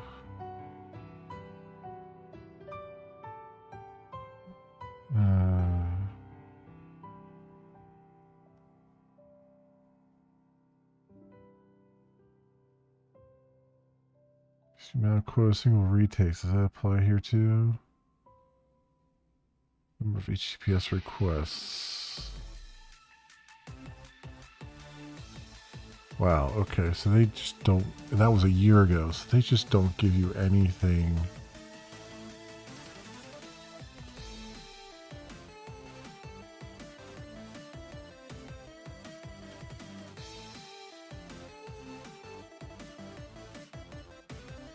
So he's just scraping the chat, which might be what I have to do, because there's no freaking way I'm gonna pull that endpoint, because there's that you'd run out of credits so quickly with that.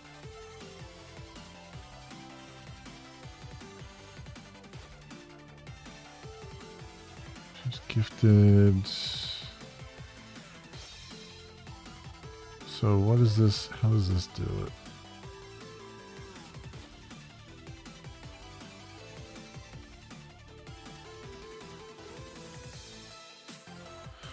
Python thing, YouTube V1 next. Huh.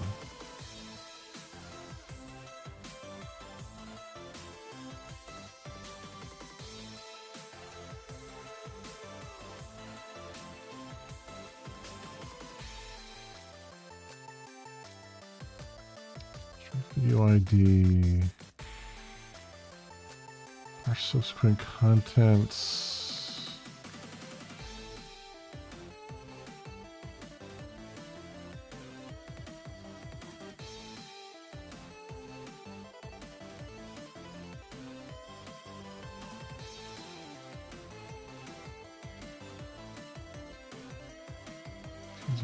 So it's just pulling them. I mean, it's basically scraping them off the HTML page. It looks like.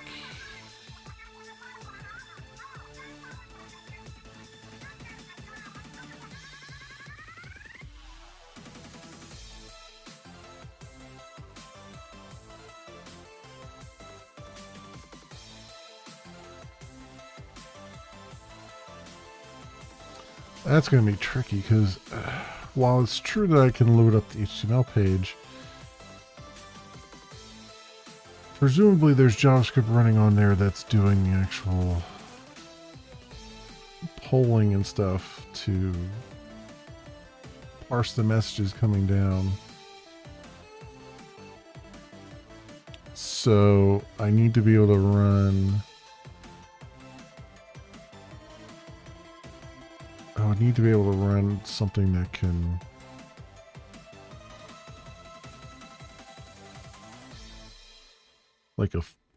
like almost a fully featured browser, like kind of to do it. Which there might be something that I can do to emulate that, but that is crazy pants. I mean, in a Fat app I can emulate it because you can get in Swing you can use, or actually in JavaFX you can use like a browser source kind of thing that spins up a version of Chromium, and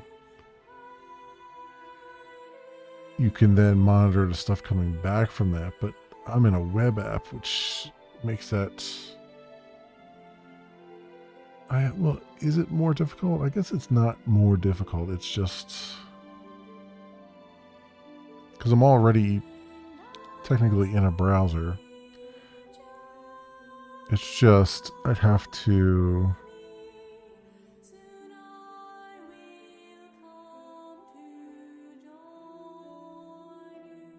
I'd almost have to run it in an iframe.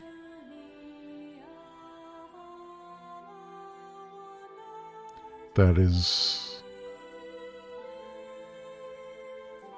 hidden somehow. If I could do like a hidden iframe kind of thing, and have everything running in there, like a sandboxed hidden iframe, and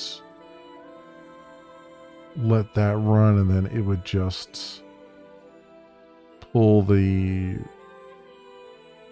messages right off that iframe page and process them that way. That's still pretty crazy. And that would be even for like events and stuff too. I would have to do that.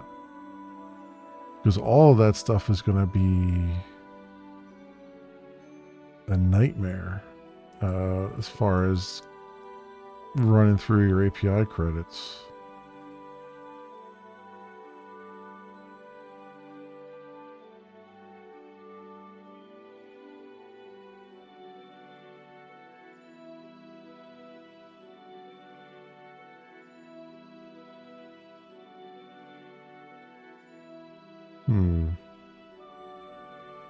Keep that in mind there, but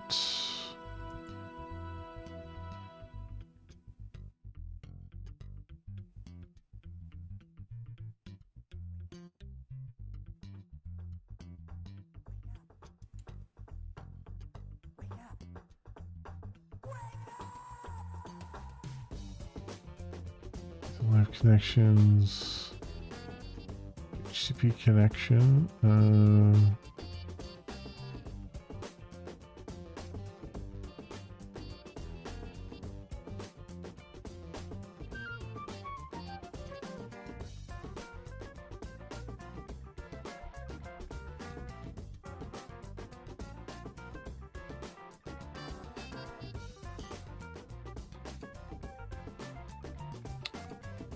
immediately fetches get live chat. 10 to 15 seconds. When some users send new chats, it somehow immediately fetches the API. There's no server-side event to notify client. There has to be a server-side event to notify client. Live chat sockets.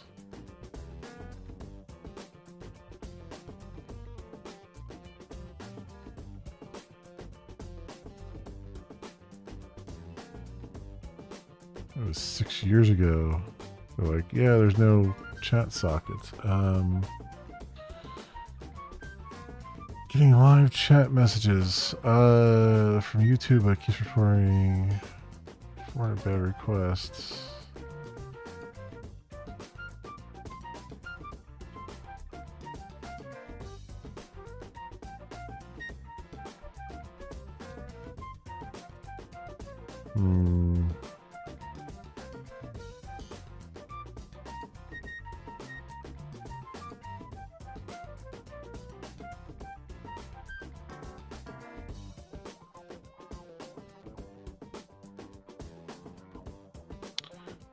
Learn YouTube's API by making a chatbot. This will be interesting.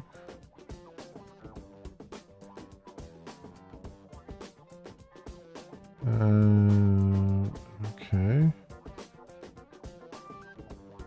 Read chat messages from that broadcast. Write messages in the live chat. Okay.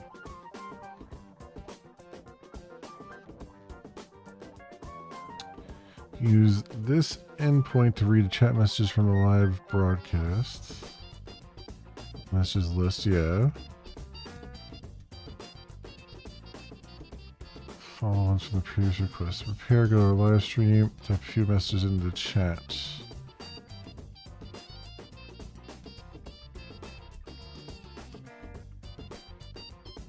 Such text property. New next page token. Try this API section. Prepare the venue in order to app to be able to authorize users for API requests. It needs to be registered and have the right credentials set up.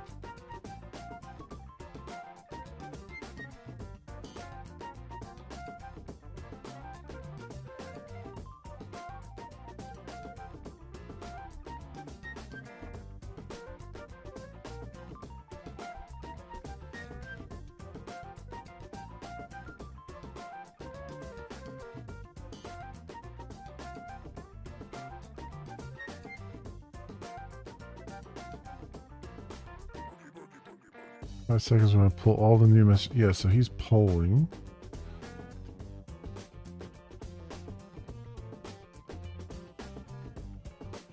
You're handling.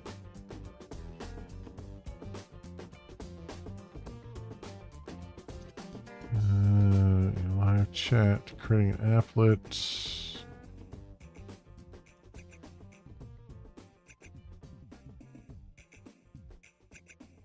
Wait, what? Oh, IFTTT. Okay. Yeah.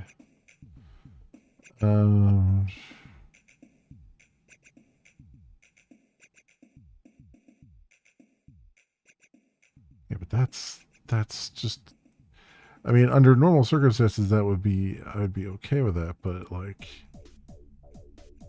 the list live chat messages is going to be super costly. Does it tell me?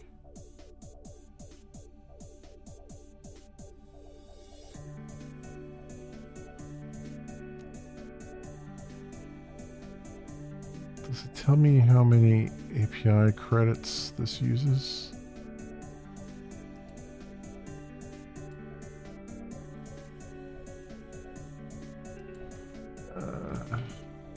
YouTube API credits.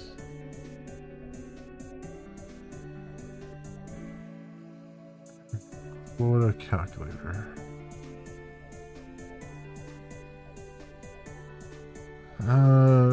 Calls this method also incur quota costs and such are listed in the table. Okay. So resource channel, playlists, watermarks.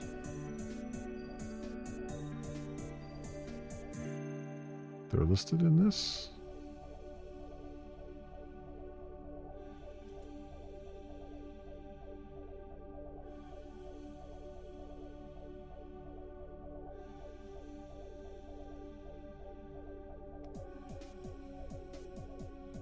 So, are they listed in the table? I don't think they are listed in the table.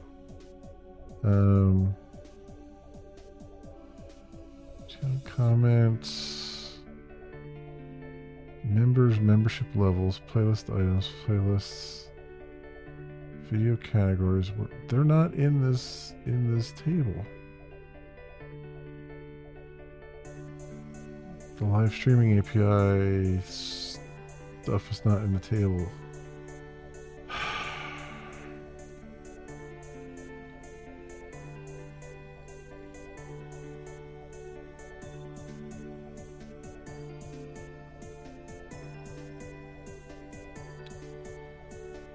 There's plenty of lists in here and they all incur 1, but there's doesn't talk about the chat.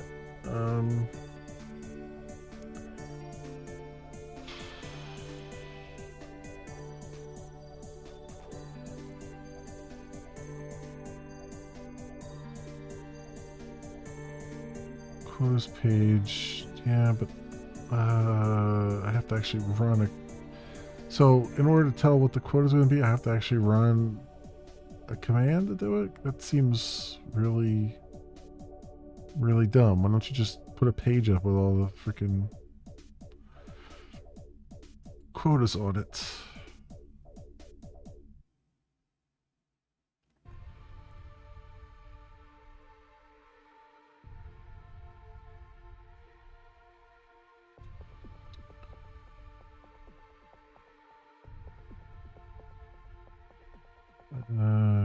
Queries per minute.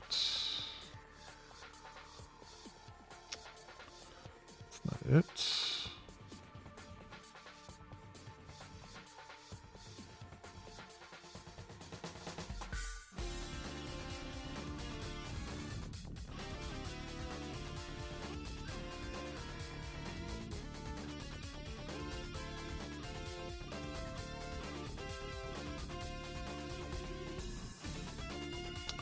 Brought me back to the same freaking page. It doesn't have the answer on it.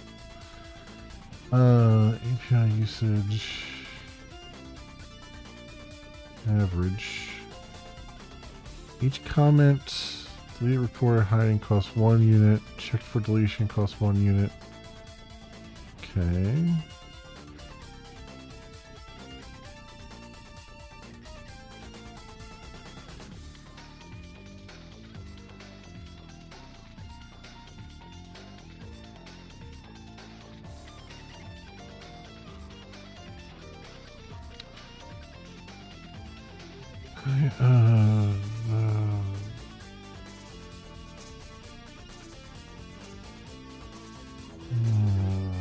No.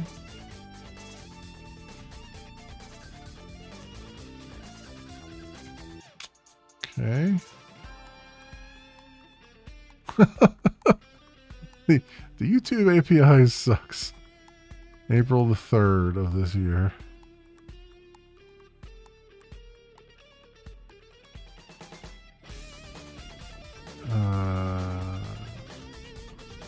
And I've already exceeded my limits.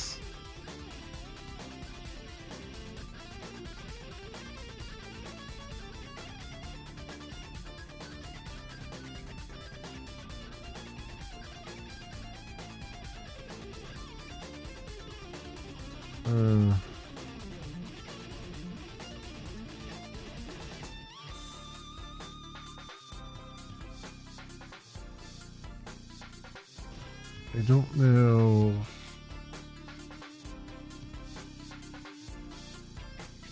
I wish I could. YouTube API limits.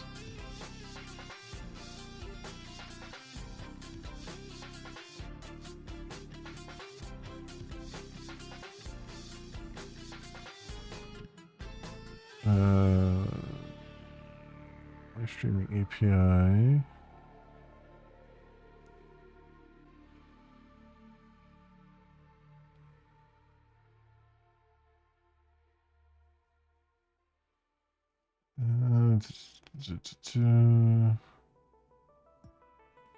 Choose new registered project.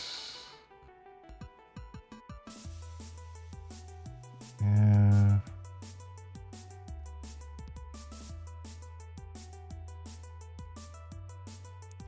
Data API, content ID API.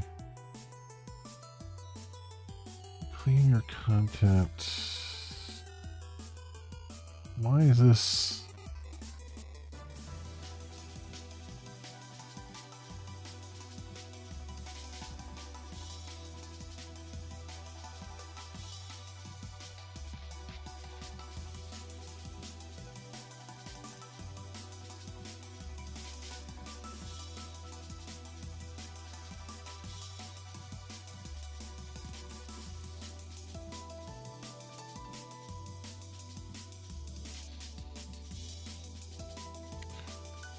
Well, they're trying to sell themselves, which is definitely a thing. I mean, that might be the thing I have to do is jump through somebody else to get the YouTube and not go directly to the YouTube API if there's someone else that has a huge quota.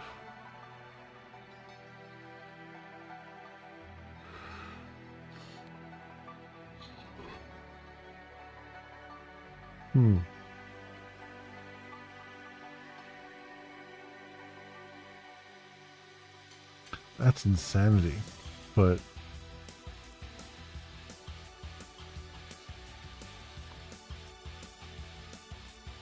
application level.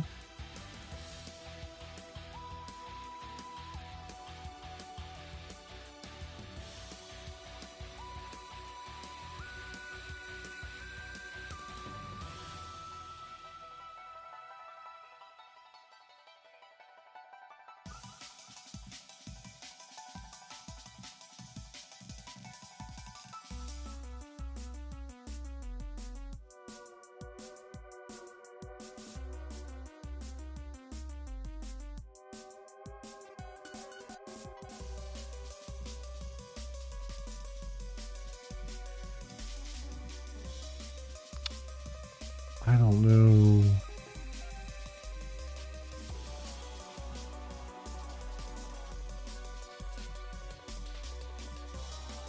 What to do with this. Also, can I get a...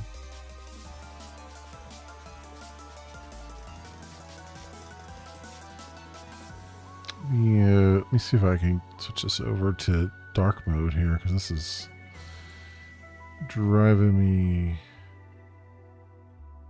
crazy here.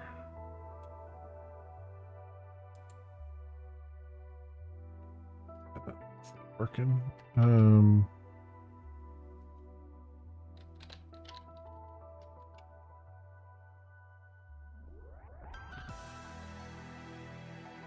There's an easy way to switch.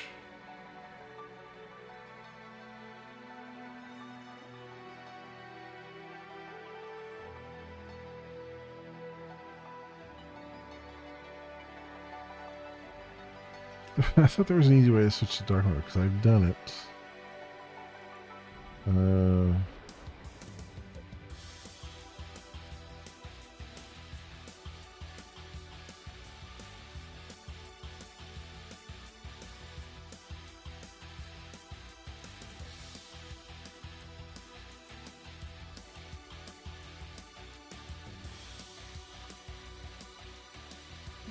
where's this at? Where have they hidden it?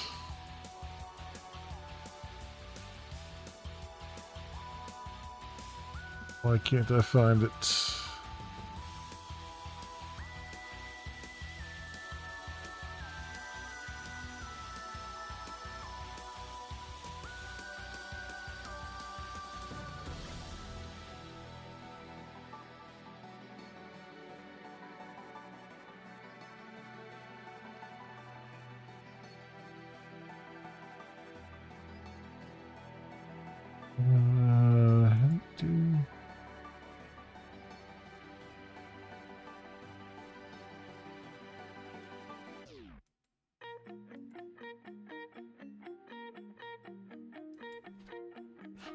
I have to Google search how to turn dark mode on. Google dark mode.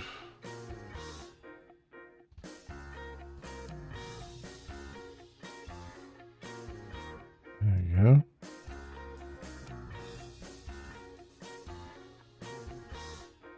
There, that's better. Jeez Louise. I had to actually Google for dark mode in order to give it, so it would give me the option to switch over to dark mode. Horrible. Horrible.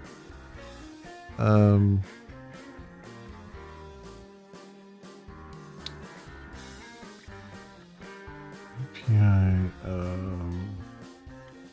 live chat.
Live.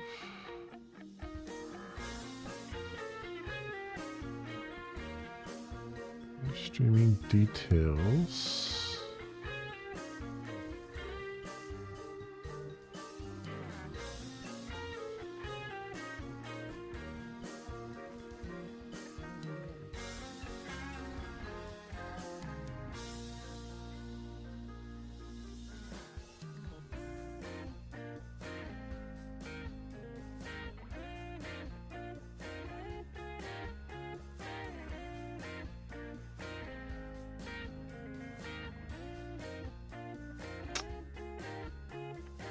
Everything there.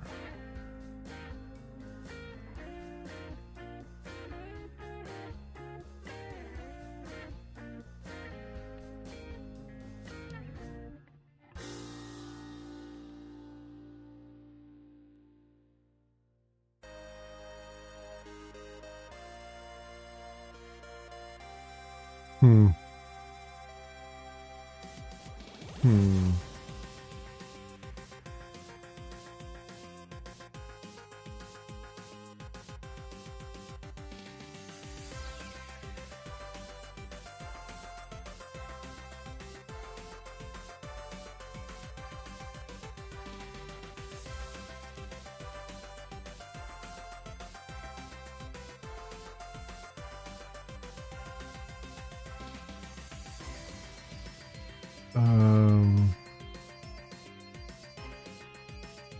Twitch changes IRC drill to connect to deploying REST endpoints. Yeah, but you gotta pull the REST endpoints.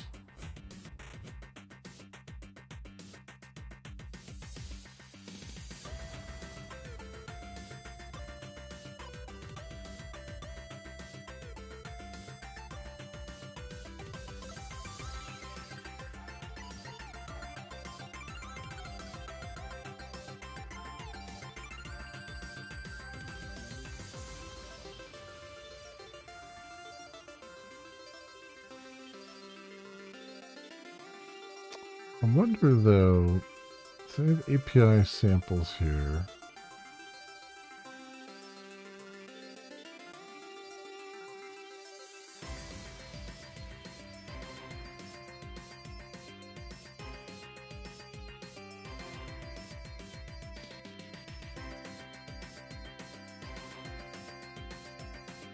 So what are they doing? YouTube read only.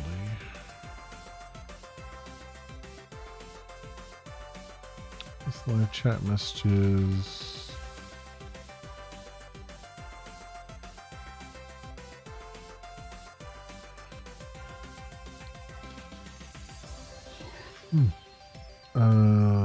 List chat messages.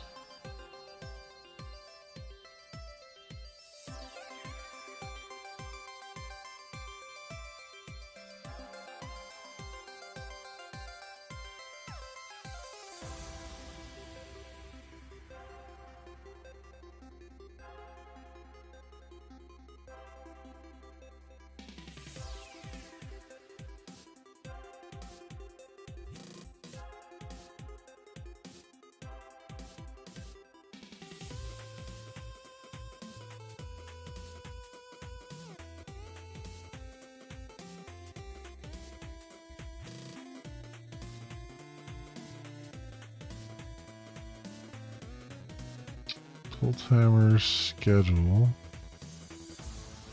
Delay milliseconds. Yeah, they're just literally polling it.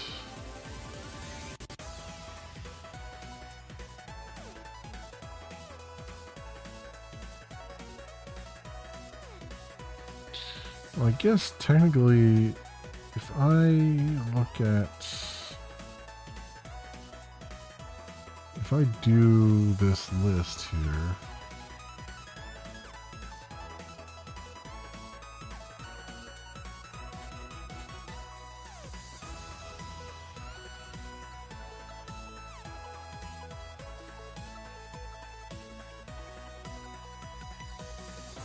I say, what if they have, do they have an example here? See code samples.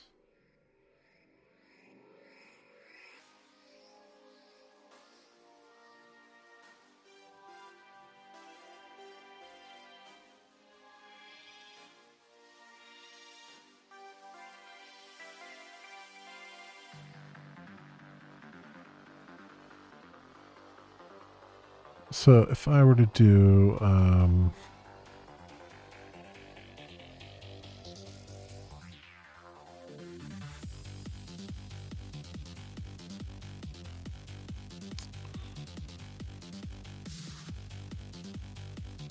I'll assume this is a thing. I don't know if it is the ID or not, but I'm going to try it.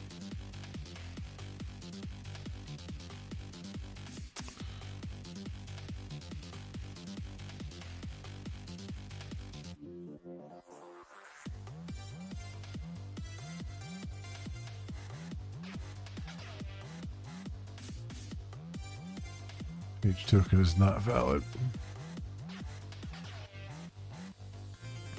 Let me see. So I have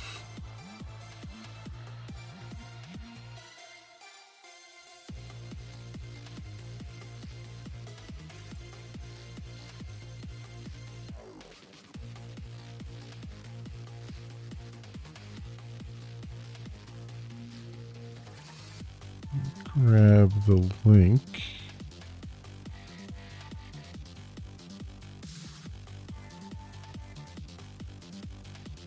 See what this says.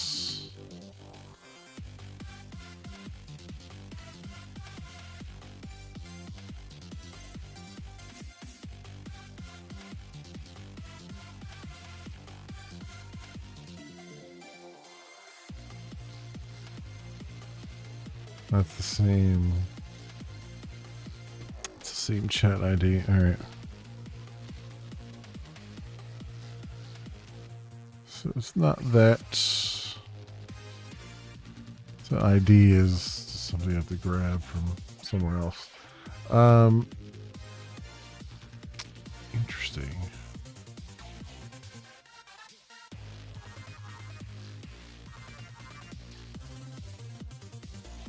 Well, it's saying page token is not valid.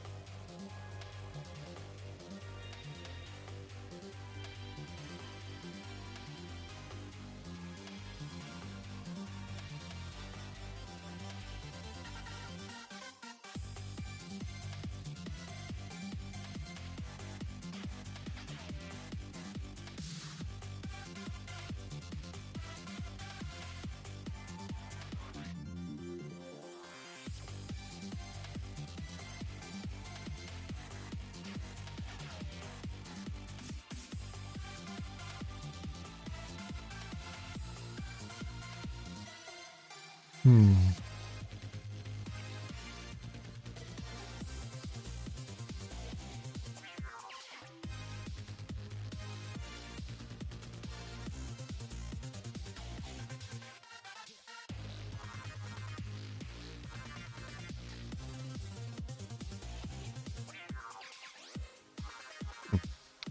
I don't know. Everything seems to say you have to poll, which would explain why not too many apps do YouTube chat integration, because they would just burn through their API credits so quickly that it wouldn't be worth it.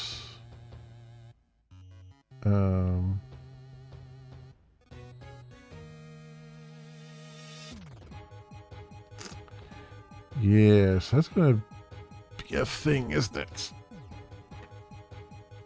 But since I am running in browser, I have options, theoretically, to help with it. And I won't necessarily have the same problem with Twitch API, it doesn't look like. It's just with the YouTube API. Basically, I'm not going to be able to use the YouTube API to retrieve the chat messages at all. So I'm going to have to... The other thing is, too, I need to detect when you've gone live, which would also be a polling thing, right?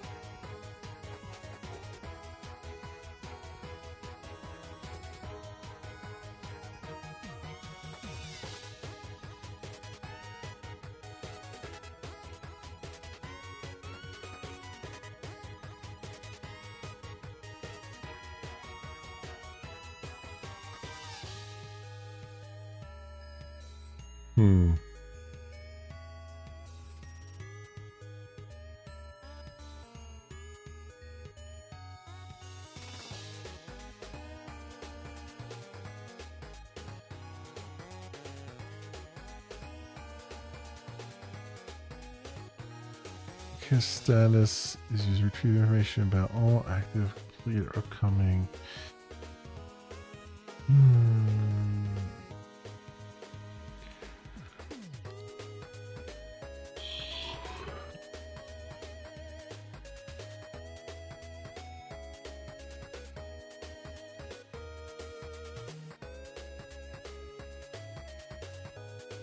Well, I guess the polling for that probably wouldn't be as bad.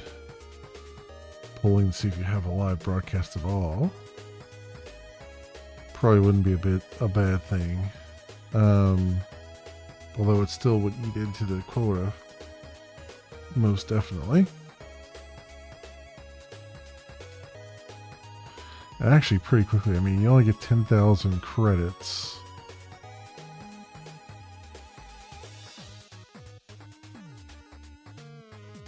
And so if you're polling every, and we'll say it just takes 1 credit to do it, and you're polling every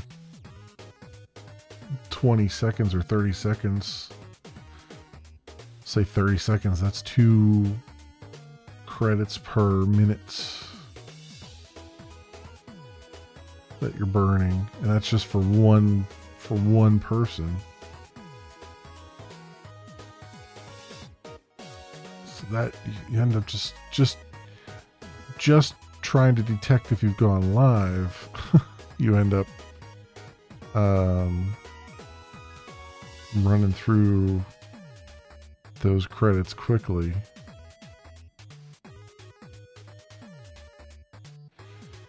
I wonder if there's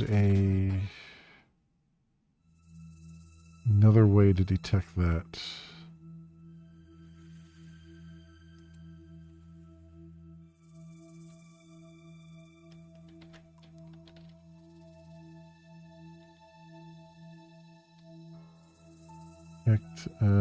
Or check if channel is live.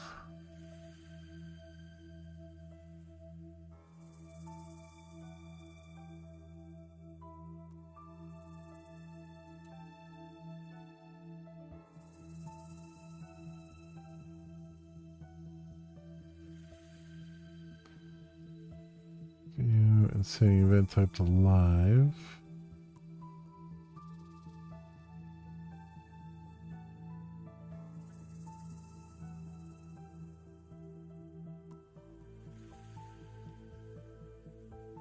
Costs 100 quota units. And you get 100 requests per day. Get request YouTube page and parse HTML, but we'll work with newer versions, works with consent, CAPTCHA.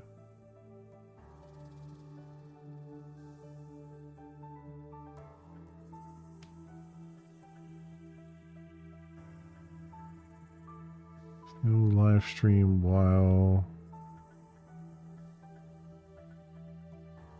Really, you can just go to that URL and it will just /live.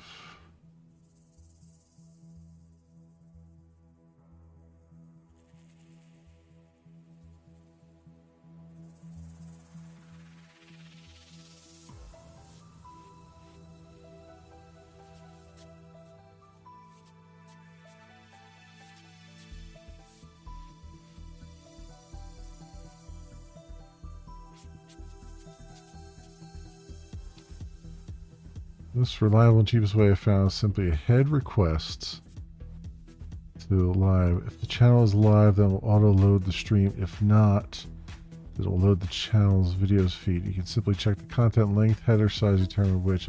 If live, the size is almost 2 times when not live. Depending on your region, you might need to accept cookies. The cookies consent page. Consent, yes.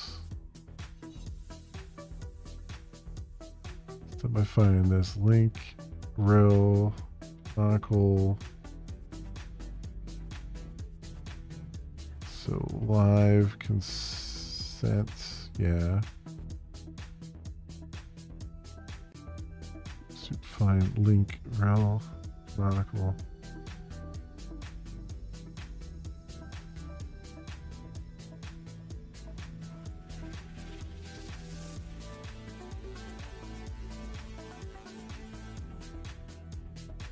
I see. And actually, now that I'm thinking about it, this brought a an idea to my brain here, because I saw this beautiful soup thing. I was like, what? And I realized that in JUnit, there is a library that Selenium uses under the covers, and is also something you can use from something that the Spring MVC JUnit runner uses, and it is able to read in an HTML page and parse it. And you usually use it to like test, you know, that stuff's on the page that you're looking for and all that stuff. So that would be easy enough to use that for something like this, whether someone's live or not. But probably not so much for chat. Although I'd have to look, because it would definitely have to run JavaScript and stuff. So maybe, but is that true? Does it have to run JavaScript? Probably. Well, maybe. Yeah. Because Selenium uses it for stuff, so it probably does run the JavaScript on the page as well. So I'm wondering if there's a way that I can have that running as background thread, that once I detect that you're live, I can run that as a background thread and have it pointed at the live stream's chat window, and then just be able to parse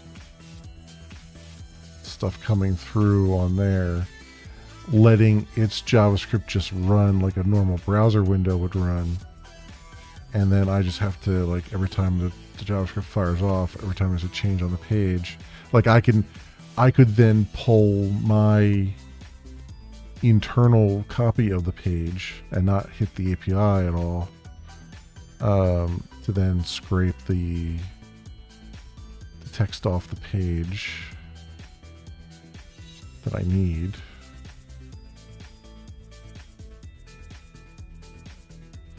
That might be how I have to do the YouTube integration.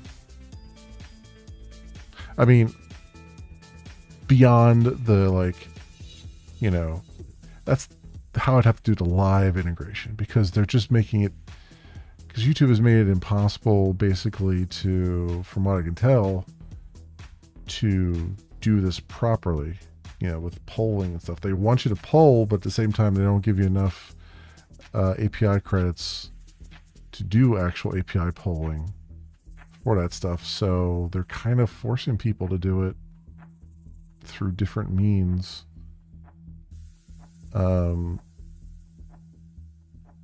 It's a little disconcerting because I realize, well, so it's a little disconcerting because I realize that could, like, you're basically having a bot sort of sit on your chat window. But if I make sure, if I limit it just to the chat window and it's not logged in as anyone in particular, it's probably okay. Question mark. But if I have to send a bot message, then I'll definitely would use the API for sending the message. So it's totally legit then. And that will, you know, in and of itself incur API credit usage, but that's kind of necessary, I would say. I would say it's probably kind of, I mean, if I have the window running there, I can always I can pop the chat into it and then submit it, I guess. But then I have to be logged in as Magenta Breeze, which probably isn't a bad thing, because you're going to still have to, give it moderator privileges, although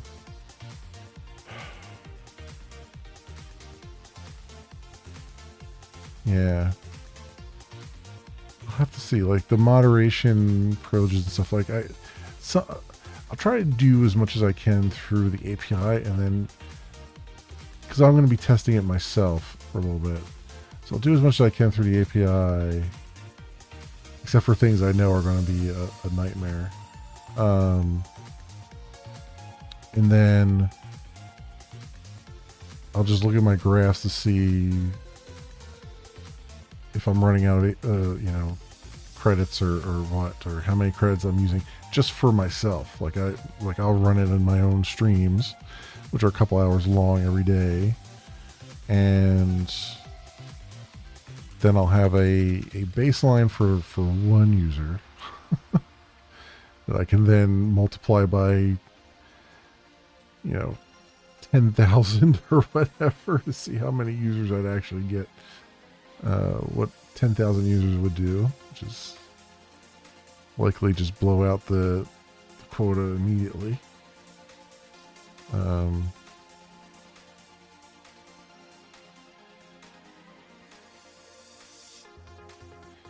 I think the other thing is too,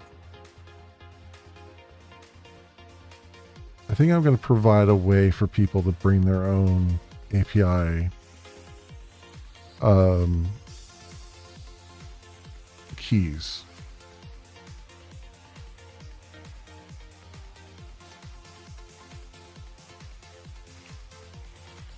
So that way, if someone wants to, they can run it. They can set up their own developer account and run it under that developer account, maybe. And then they're not competing with for credits with other people. I don't know. We'll have to see what that, if that actually makes any sense or not, because you still have an application name, you know. So technically they'd be running it with the same name or something. Yeah, I don't know. Maybe that's not a great idea. At the end of the day, that might not be a very good idea at all. Actually, thinking about it more. But then again, it is open source, so anyone can download the code, compile it, and change it to the name of the, you know, the name of the app as Google knows it, and provide their own keys and still work. So there's that piece of it too. I'm just really surprised that they haven't provided a means, like a WebSocket or something, for people to just connect to and just get pushed notifications from it.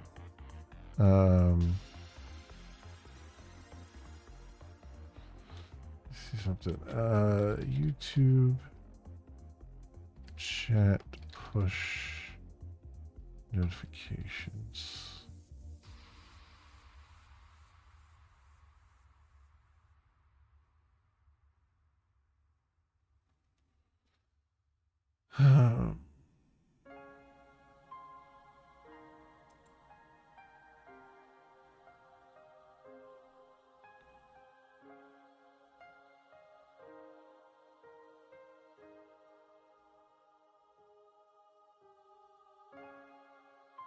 Use 27,000 quota.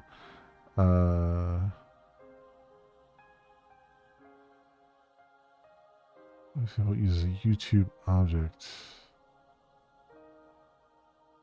So he's saying like 5 quota points. This is 11 months ago. 5 quota points every second.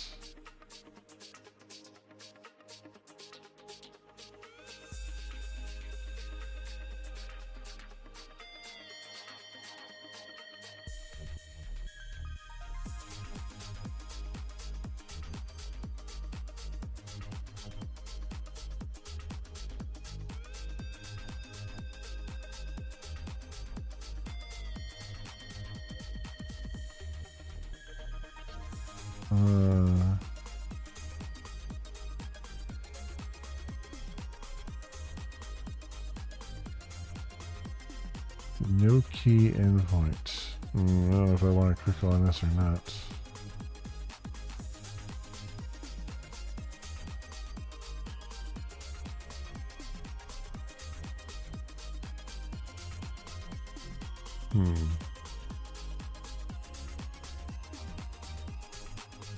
So everybody's having this very same problem.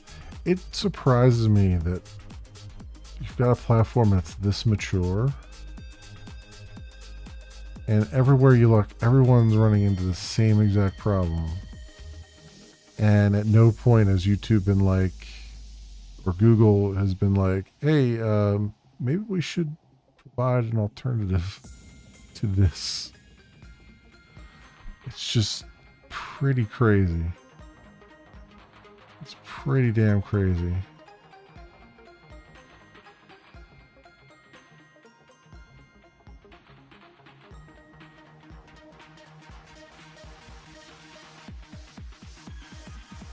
That is super duper crazy.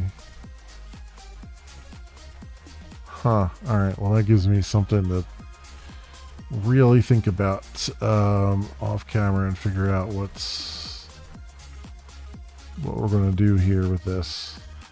There's definitely going to be, I can almost definitely say there's going to be some kind of web scraping going on. How much is going to be the real question there. That's just insanity to me. It's insane that that's the only way you can really do it without and be reasonable about it. You know what I mean? The only reasonable way is to, I mean, on the one hand, it's good that my app runs in a browser because, you know, worst comes to worst, I could just do it all in the browser.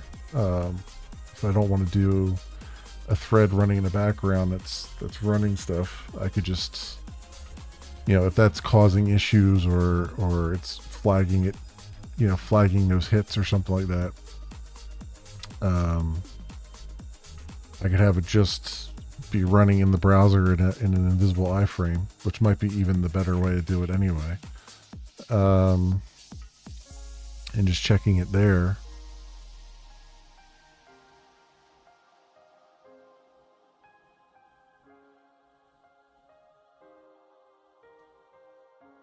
Because that's assuming, I am also assuming that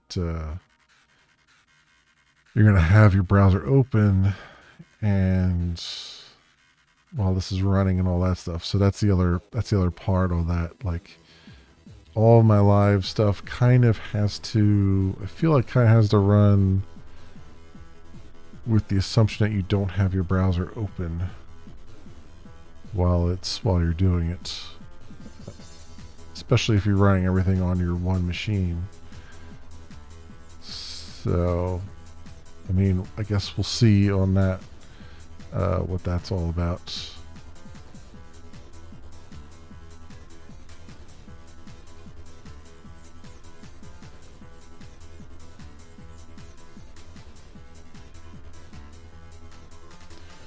Yeah, because really, I think most of the time, I mean, you're not going to be,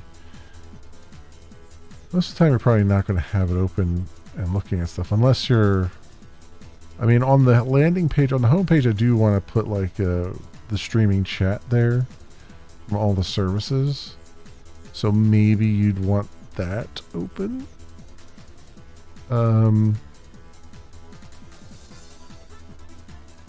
You know, in like a little window, like have you be able to pop it out into its own little window. So maybe you'd have that running, I guess. But still probably should have most of the meat and potatoes happening in the background probably on that. So, and there'll be other widgets too you might want to have open, like activity widgets and stuff like that. So, yeah, I don't know. I wanted to look at that because we have at least a partial success here. Actually, probably a full success. It came back to the wrong page. I have to figure out what's going on with that. But it did work. Like it redirected to something that was wrong.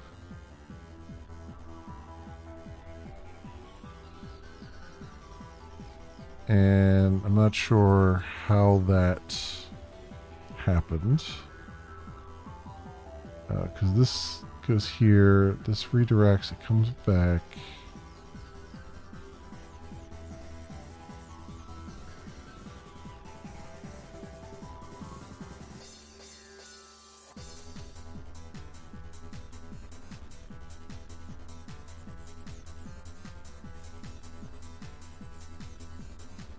Yeah, redirect to settings accounts.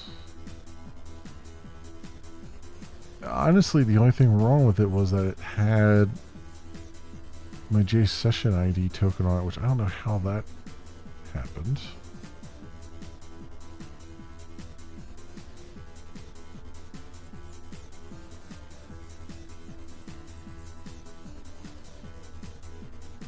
Because settings account is where you want to go, right?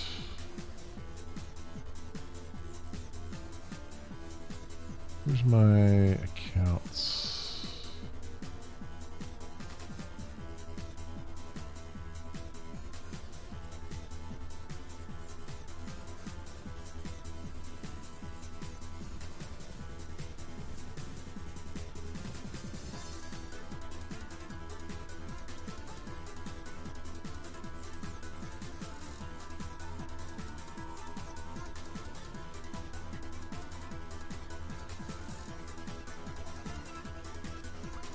close all this stuff because it's driving me nuts right now.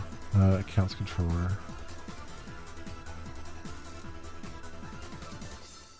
Yeah, settings, accounts. Just bring me back to here.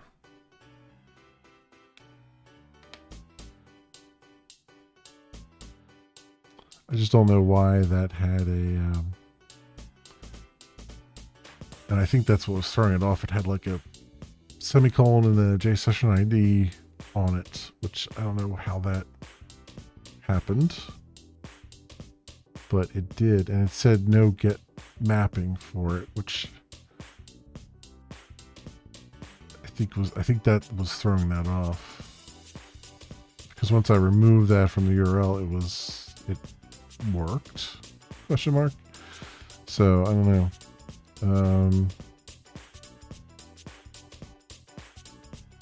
I'll have to see. I'll have to see on that, but at least I've got a database thing that will work for me for now on Linux, so that's good. And I've got these working to a point. I do need to commit these, but I believe my token has expired. I have to go regenerate my GitHub token, and so I'll have to commit this off camera at some point here. But I think we're good. I think that's good so far. I know this was mostly a like stuff just worked right off the bat, and I know this was mostly a exploratory session here while I'm trying to figure out like stuff for the future, like the chat stuff, chat integration. But it was something that needed to happen so I could see where we're going to end up there, and it looks like it's going to be quite the shit show from what I can tell. From what I can tell, it's going to be quite a thing. So yeah, we'll just we'll pin that for now, and we'll come back to it on Friday night. And actually, we'll probably do. Yeah, I need to fix the bug on Friday night. Figure out what's going on with that. I'll get all between now and then. I'll get all this stuff committed, get my token refreshed and everything. And then, yeah, I guess the next thing I need to tackle is the chat stuff. So, because that's the next big thing.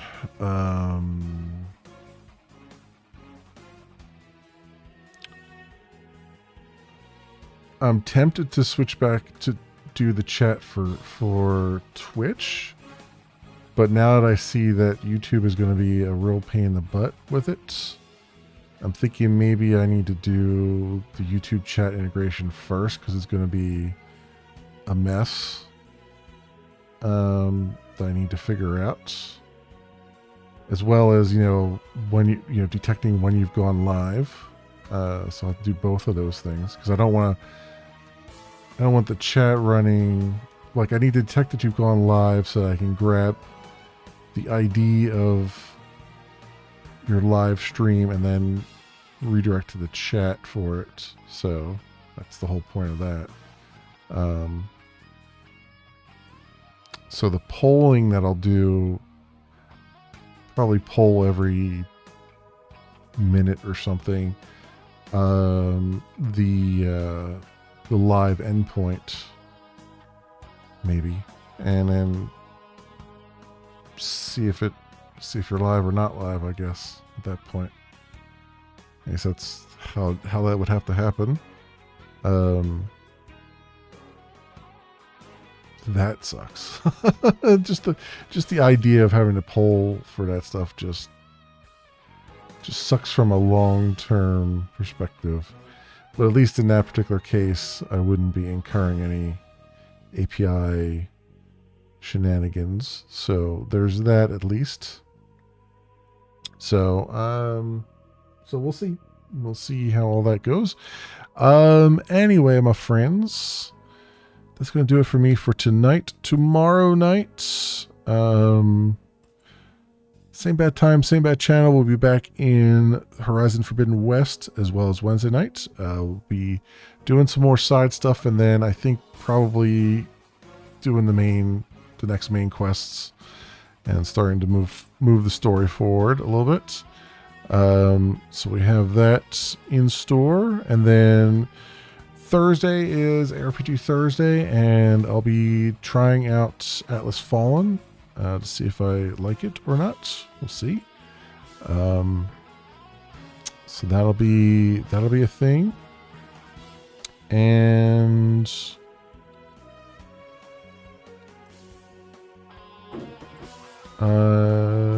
yeah, I'd say.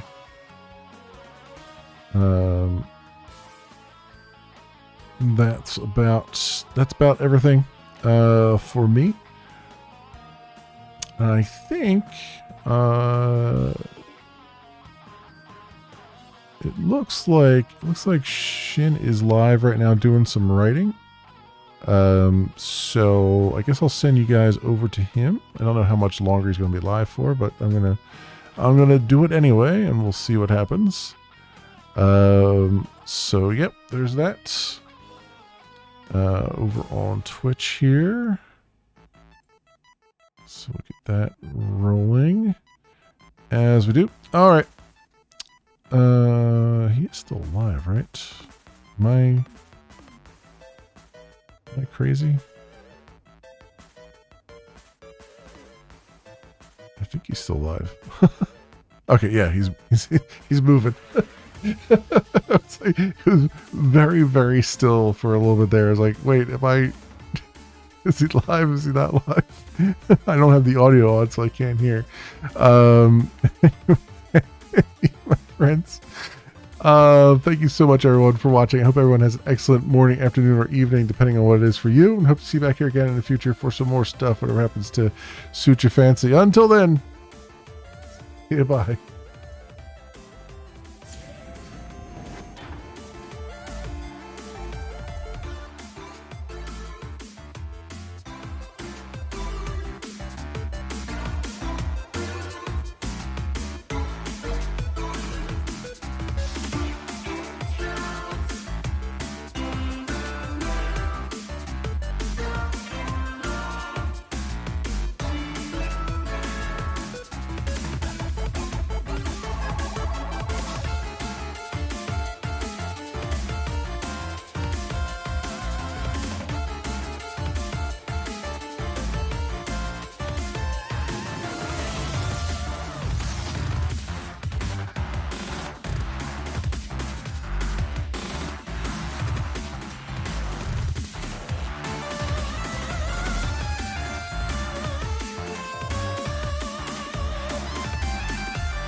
Same old story.